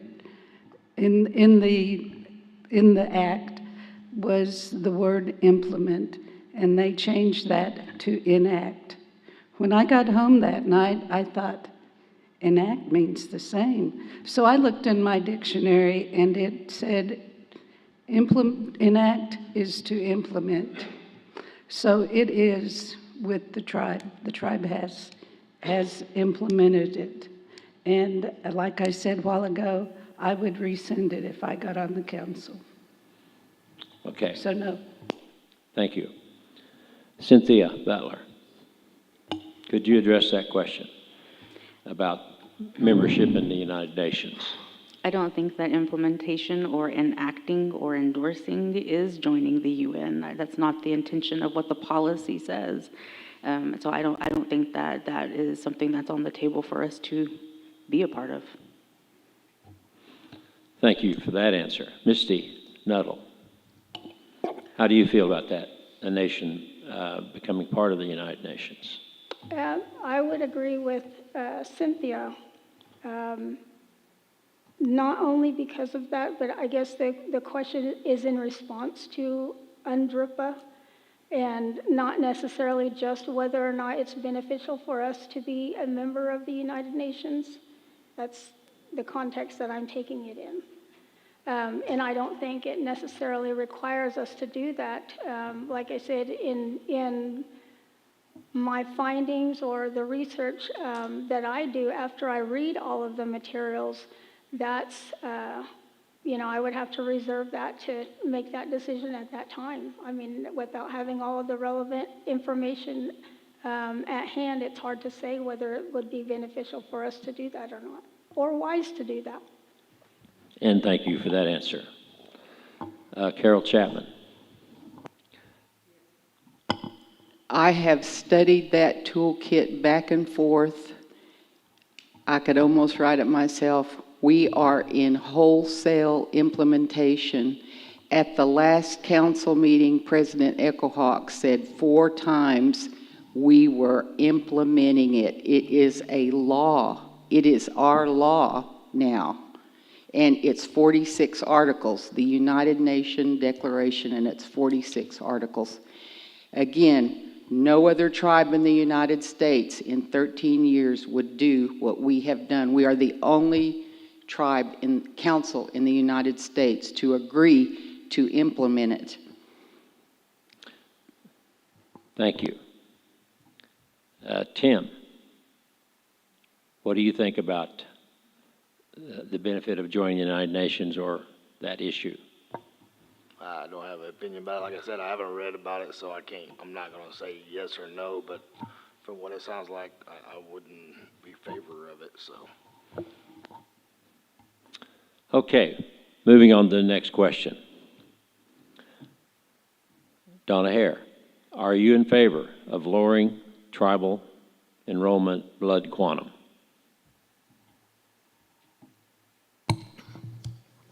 That's a tough question, but then it's not. So I think we have lost membership 3 quarters in a row. And so it seems to be the trend, and so we're going to need to do something. I do believe in looking at lowering it, but I am not in favor of making everybody full bloods. Thank you. Leanna Teeter, are you in favor of lowering tribal enrollment blood quantum? I was at one of the meetings that the Nasharo Council had for our band, and they were sharing their concerns about this decreased enrollment by lack of new applicants as related to increase in deaths annually. So I offer my own theory, and that's our people with other tribal bloodlines have been switching because their other tribe offers more and better benefits than Pawnee. Once we can have comparable benefits as most tribes, then our enrollment will probably rise once again. So the chief's enrollment about changing the blood quantum, especially the descendancy initiative, would certainly bring in more members. And this And then they could, and then with that, with more membership, then should be able to provide more benefits for our tribal members. So, what was your question? Well, it was about lowering the tribal blood quantum. What was my, Yeah, Was that- are you in favor of that? yes. Okay, thank you. Okay, Cynthia Butler, are you in favor of lowering the tribal enrollment blood quantum? Donna kind of said it how I was going to say it. It is a hard thing because, right now we are dealing with this through the Constitution Convention, and we're doing a lot of forums, and we're trying to do all of the research that we can do to make a sound decision. I know that that's one of the options that's on the table. I know that my band, I wasn't able to go, but I would talk to my Skeety chief, and he said that the consensus at that meeting was for descendancy with still the blood quantum number on there. I don't know how to base my decision as a tribal member yet until I see more documentation or information, research on it. And I think that that's what we're doing. For just lowering it, I lean more towards what was discussed at that band meeting. So I would say I would lean more towards descendancy. And just to lower it, I probably have to say no. I'd lean more towards descendancy instead of lowering the blood quantum. Thank you. Misty Nuttall, are you in favor of lowering the tribal enrollment blood quantum? And we're speaking for enrollment purposes, I'm assuming? Yes. I am not in favor of lowering tribal member blood quantum. My route that I would take is one that was suggested during Constitution Convention, and that is the descendancy with the blood quantum still, I guess, assigned to the tribal member. It's not taking away anything. And then, as Donna had mentioned, I'm also not in favor of making everybody full bloods. I know in theory that would be the best, aspect for us as far as preserving enrollment numbers. But, that's not, or that takes away from Pawnee tribal members who actually are full-blooded and whose parents, were full-blood. So that kind of creates a division within itself. But no, I'm not in favor of lowering the tribal blood quantum. Like I said, I would be more in favor of descendancy. Thank you. Carol Chapman, are you in favor of lowering tribal enrollment blood and quantum?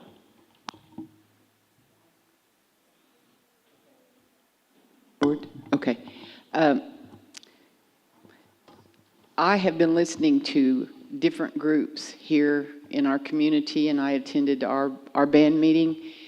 And to me, we are a small tribe, not like the bigger tribes, some a 500,000, So I think we need to do something. I think that we need to do what the majority of our people want to do. So I think that when all of the data and the statistics are in on what our people want, that I will be in favor of that, and I am in favor of it, but I don't know to what degree and what method yet, but I do think that we should consider it. Thank you. Tim Allen, are you in favor of lowering tribal enrollment blood quantum? Well, I see it on two different sides. Like, I'm the last in my family that can be on the roll. Like, my kids are not enough. So I say yes, but just for my benefit and for my kids' benefits. But I think it should be a majority vote, though. Like, if the tribe as a whole wants to do it, I say yes. If they decide not to, I'm still good with that, too. There's nothing, I still think it should be voted on by the tribe, though, not by just a couple people.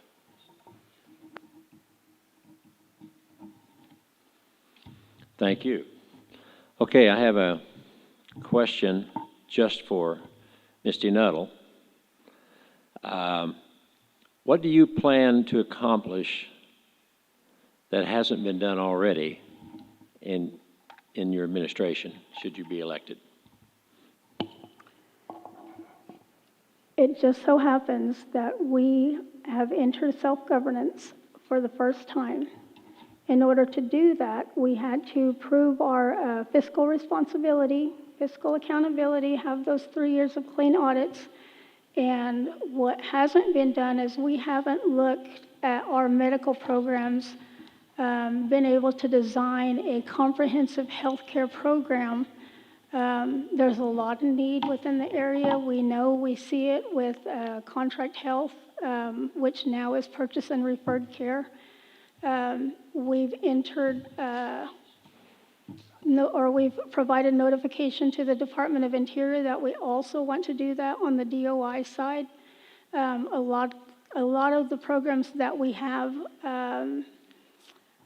with DOI, are like our roads programs and those types of things, but not necessarily the assistance services provided to our tribal members. And those, you still have to go to the BIA to receive those types of services. And, we already do that so much within our budget. We provide financial assistance. We provide a lot of social services and support services. So I think, all of this is new to the Pawnee Nation. There's a lot of education that still needs to be done, and letting our tribal members see the types of undertakings that we can do and the new and innovative approaches we can take in order to, like I said, build this comprehensive health program. This behavioral health program behavioral health center will be a start, but also looking on down the road, with our social services, with our realty and leasing, agricultural services, all of those things we haven't, even touched ground on. So that's what I plan to do, is look into those types of things for our tribal members. Okay, thank you. And we only have a couple more questions, so if you can hang out there a little longer. We wanted to wrap it up at 8, but we just have a couple more questions. And this one is for our two treasurer candidates, Carol Chapman and Tim Allen. We'll start with Carol. What are your qualifications in financial accountability and for general management to fill this position? First of all, I've been doing it for 3 years as treasurer. My record is 3 clean audits, 3 balanced budgets. During the pandemic, when we received the COVID and the ARPA, there was very intensive, important reporting to do on the finances. And at that time, my priority was to make sure that those reports went into SAM, where the reporting system is, to make sure that we were spending our money right, because the government is watching what we're doing with it, and they will be looking at all tribes at the end of the 24. So I'm very familiar with contracting. I have actually ran many programs myself in my career. And I also, while I was treasurer, or I am treasurer, I did attend the OSU Spears School of Business and received extensive hours in reporting on programming from OSU, and received the certification in that also. When I attended the Tuck School of Business tribal certification, I also was trained in this. So I feel like my degrees, my experience in working with contracting and with federal dollars, reporting and oversight, and my proven record of clean audits and balanced budgets is what qualifies me to be the treasurer again. And thank you. Tim Allen, same question. What are your qualifications in financial and accounting and grant management to fulfill this position? Well, grant, I've never written a grant. I never took a grant class. All the business I took is in school. The only finances I have is what I do for a living, and I take care of my own finances and finances for both companies I run. I've never been on something this big. These are a lot of numbers, and to work with the tribe. So that's all I know. Thank you. Okay, we have one last question. You can hold your applause. One last question. And we'll start with Donna Hare. And I think everyone can answer this question.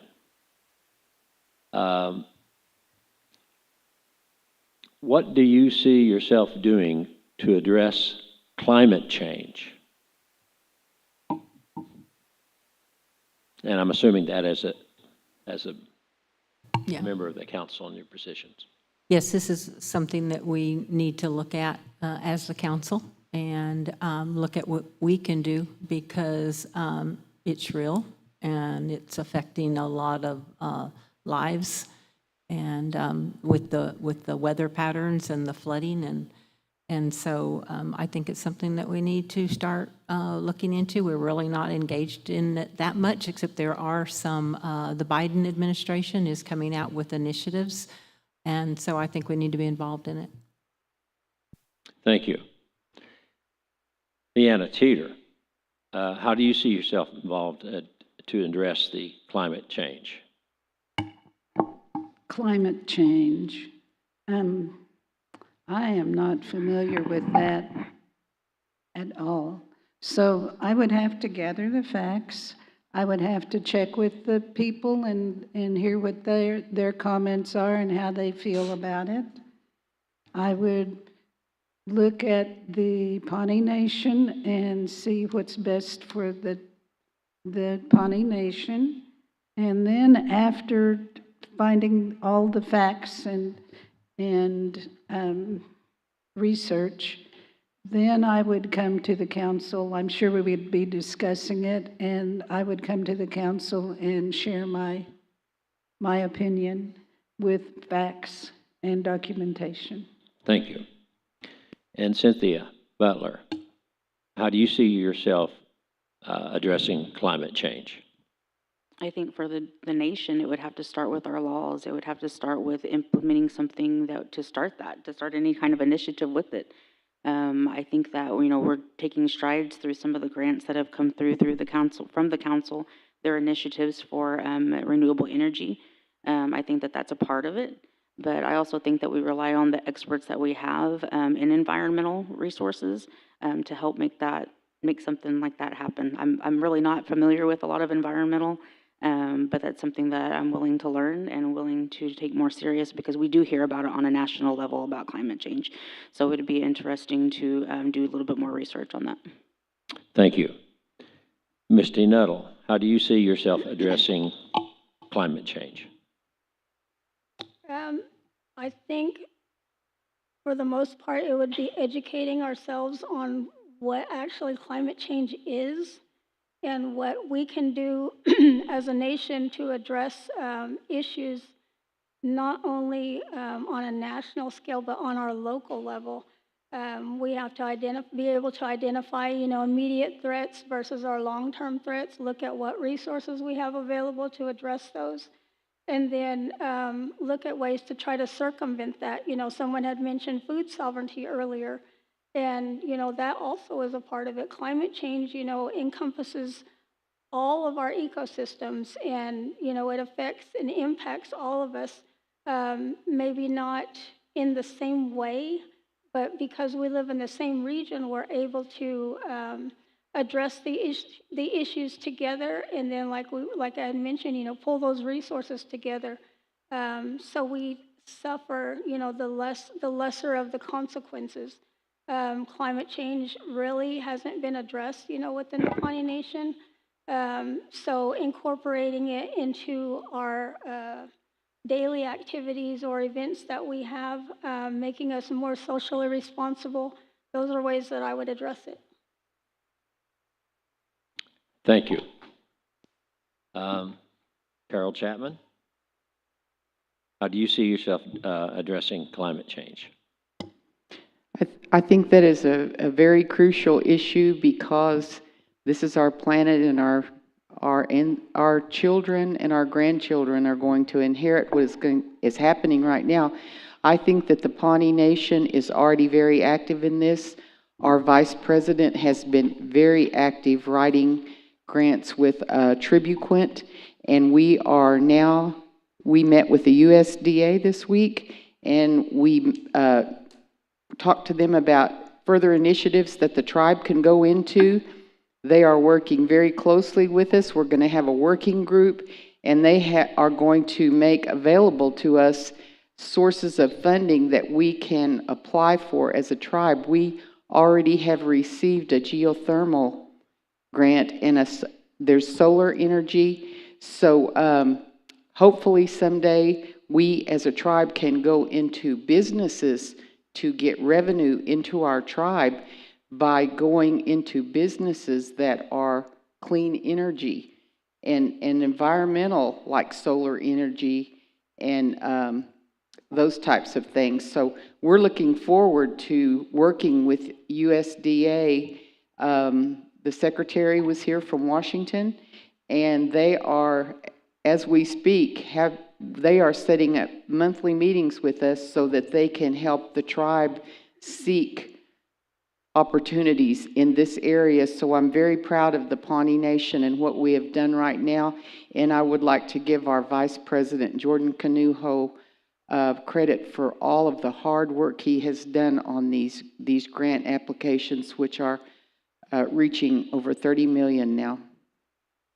And thank you for that. Tim, how do you see yourself addressing the climate change issue? Well, I think it's just like everybody else said, though. It's not just little things. It's all the great, growing our own gardens, growing our own food. The thermal and some of the buildings we already have is really helping. The solar panels, everything we do does not, killing everything else just to do it. Because a lot of things, a lot of people have, like, I don't like the windmill thing because it kills everything else around it. And then you can't do nothing with the property. But it takes everybody doing it, not just one little person. Like, everybody has to be involved because it's a big thing. Okay, thank you. We're now at the point we want to open up the questions from the floor. If you have a question, would you come up and use the speaker so it'll be on our Facebook Live? Is there anyone here in the audience that would like to ask a question of all the candidates or one in particular? If you do, just make your way up here.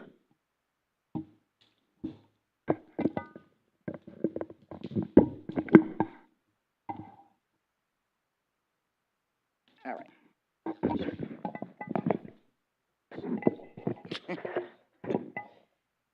Okay, my name is Stella Moore, and I am a tribal member, and I worked, don't know too much about the tribe, our own people, okay? So I have a question, and I just don't know how to ask it, except for I've been hearing about, I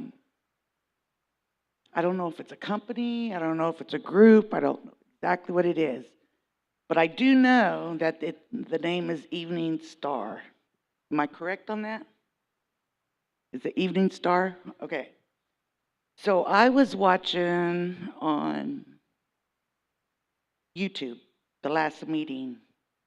So again, I'm not real sure what that's all about. I'm just thinking what I could understand from that meeting. But my question is to our treasurer, because you had the floor, you were talking, and then all of a sudden you just got cut off on that meeting I was watching. And I try to watch it at home. I don't have a computer at home. A lot of people, I don't do Facebook. I'm not a fan of it. But I was watching this, and I was really trying to understand what that meant, that Evening Star. To me, it's a group. And it sounds like to me, and just correct me if I'm wrong, that it's our president, our chairman, Mr. Eckhawk, he's got it started, is what it looks like to me. And it looks like there's a lot of his family that's on this. So you were talking, and like, again, you got cut off. And so I would like for you to explain to me, you voted no. I believe you voted no on that. I was really getting into it about the MOU on the Evening Star Fund, okay? So, and then there was others that voted yes for it. Okay, so you being the treasurer, I just wanted to know why you would vote no on it. And then second, it sounds like that this group is gonna bring money into the tribe. That's what it sounds like to me, okay? So bringing money into the tribe, you being the treasurer would have part on that, right?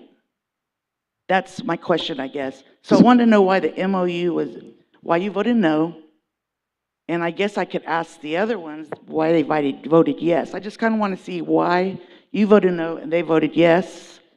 Okay. And then if you're going to be the treasurer, so you would have control of it.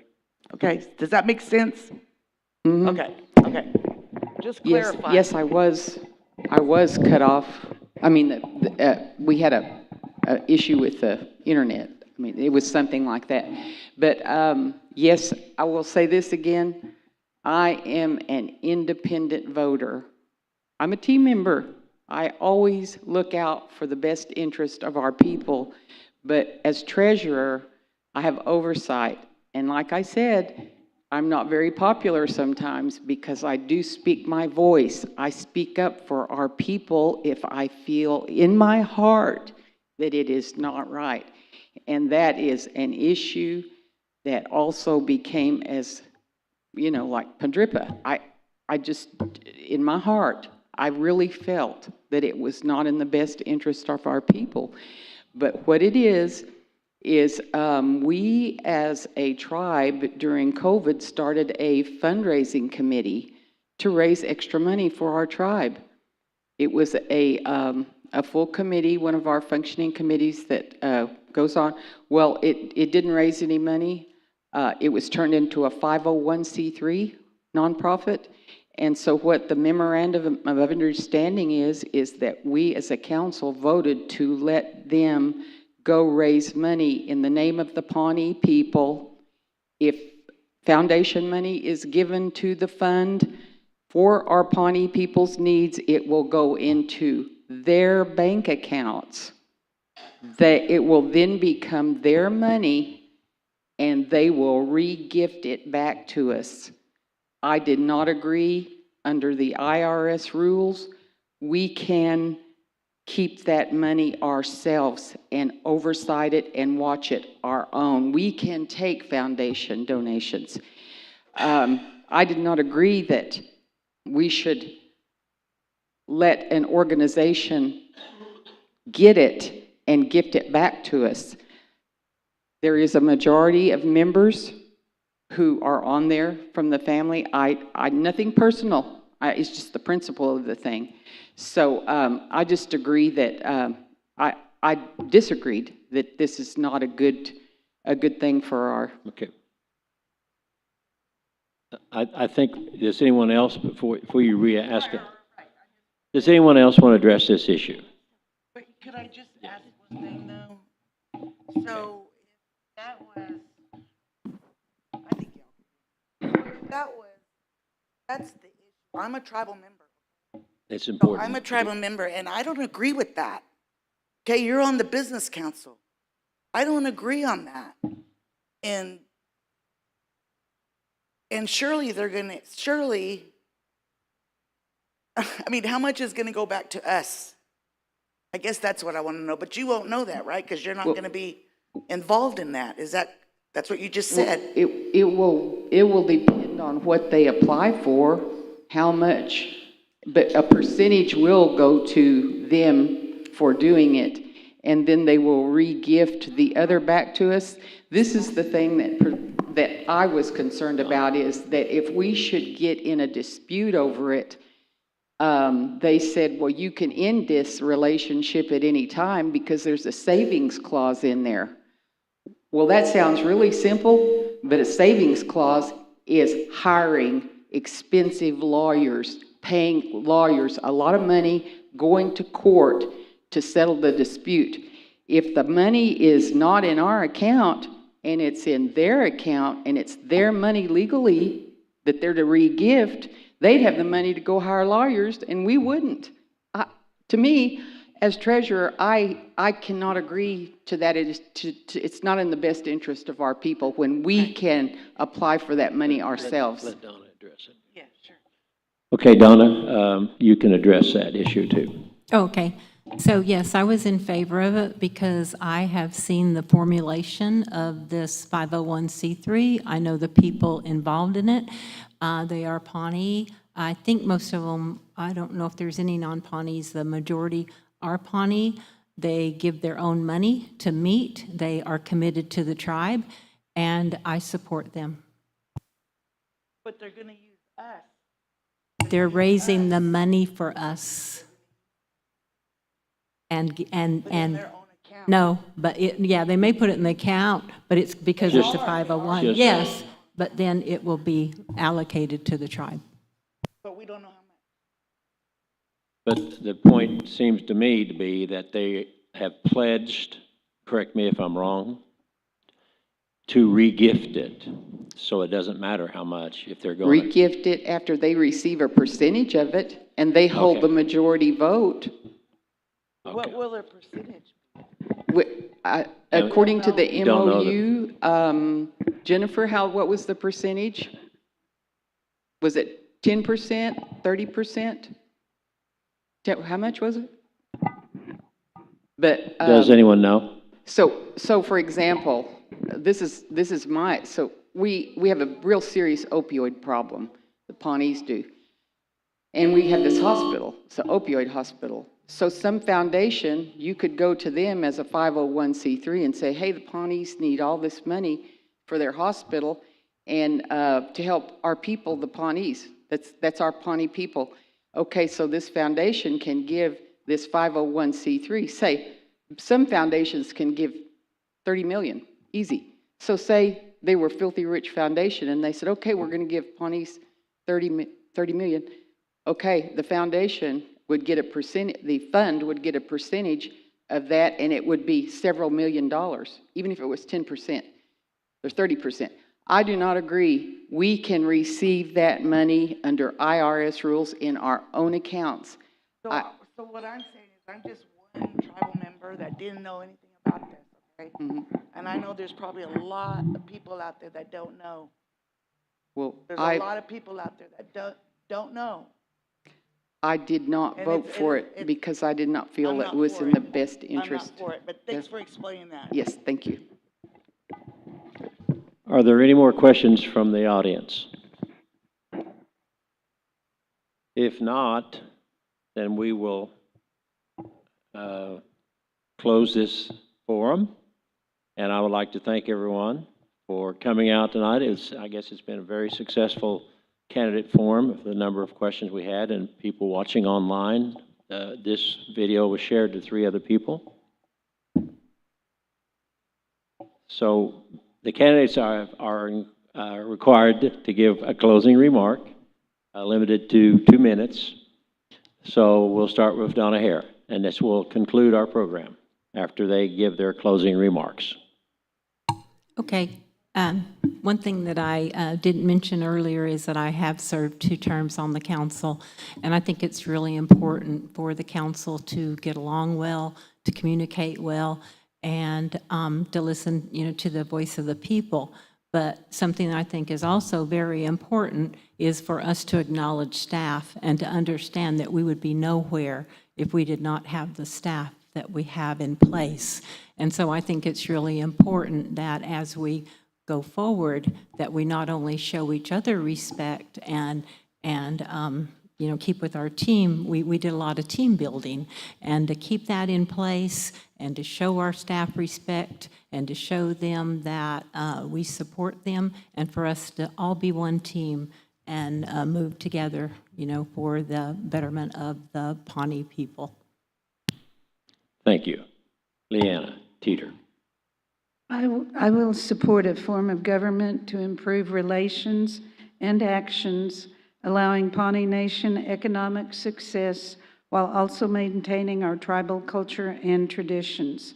My goals are to continue to focus on resources necessary to provide all tribal members with a better quality of life wherever you live. In healthcare, education at all levels, new initiatives for elders' needs, enhanced social service not based on income. I will work with the council to keep a check on our tribal sovereignty, including the current Indian gaming and tribal gas compacts. I will also assure our tribal members they will be fully aware of everything going on. It is with deep respect that I, Leanna Teeter, graciously request your support on May 6th for Pawnee Business Council seat number 2. Thank you. Thank you. Cynthia Butler. I do want to thank everybody for their support. I know there was a lot of donations and stuff for me to run for council, and that's I think a big part of knowing that people want you to run. They bring you things, they ask you to do it. And I think that support from the community was overwhelming because I didn't know if I was going to or not. But I do appreciate the support from those tribal members who did come to me and speak with me and give me words of encouragement. Those are the types of things that where you realize that you're doing more good than you think you're doing. You know what I mean? People actually see those actions. And as a council member, I'm proud of the work that I have done. Even though I am unopposed, still check the box and vote for Cynthia. Thank you. Thank you. Misty Nettle. I want to thank everybody for coming out tonight. I know it takes a lot, just as we had mentioned, it takes a lot to continue to have our community and our tribal members engaged. So in following along with that, like Cynthia mentioned, I'm glad to see the turnout that we've had because we've had Constitution conventions that were advertised and dates put out there and just only 1 or 2 people show up. So I hope to continue to enhance our communication efforts, get all of our initiatives out there, and that way we can have that buy-in from our tribal members and that not only the support, but maybe their participation as well. I maintain an open door policy. I'm easy to talk to, message, anything, any time of day. And I look forward to working, with whoever gets in office because it's an exciting time. It's, a chance for us to make some moves for our Pawnee people and, look in new and diversified areas of economic development and not just gaming and our continuing existing businesses. We need to expand on a lot of things and on a lot of areas. So I'm looking forward to that. Thank you. Thank you. Carol Chapman, your closing remarks. Yes, it has been a great honor for me to serve as the treasurer for the past 3 years, and I would like to humbly ask our people to elect me again. I have acquired great knowledge of how our finances are, our contracts, our budgets. I have been diligent in reporting on our ARPA and our COVID into the federal system. We still have years to go of this reporting. I would like to be able to make sure that we still keep those records accurate and that a good report goes in on us for all of our contracts and our budgets. I feel like Misty said, we are on the verge of making some great steps for what we have been able to do during this period. And I am especially committed to the new Behavioral Health Center. And I'm very familiar with the inside of the finances because I'm in those meetings and I'm on the board. And I just want our people to be able to have more services. So I want to commit my knowledge to try to see that through, to serve our people in a good cultural way, to bring health to them. I want to use my knowledge and my expert of financing and budgets to enter into new businesses so that we can acquire needed revenues to improve and expand our services to our people, because our people need services. And it is my dream that someday we can have businesses that pour in a lot of revenue so that we can add more to serve our elders and our children. So it has been a great honor, and I want to thank all of you tonight for coming out. Thank you. Thank you. Tim Allen, your closing remarks. Hello. I think this is an honor just to be up here. I think this is the coolest thing in the world to be a tribal member and be able to run for a position and still be scared to death to sit up here in front of everybody and talk to people. You know, even on the election commission, you know, I never come to the forums and stuff like that, and this is a lot of stuff going on. It's pretty neat, you know, getting to answer questions and visit, but I just hope to keep going. Thanks. I think I'd like the audience to join me in applauding the candidates for coming out and sharing their views with us. And I'd also like to thank the audience for coming as well. And this concludes the candidate forum. Travel mercies to you all.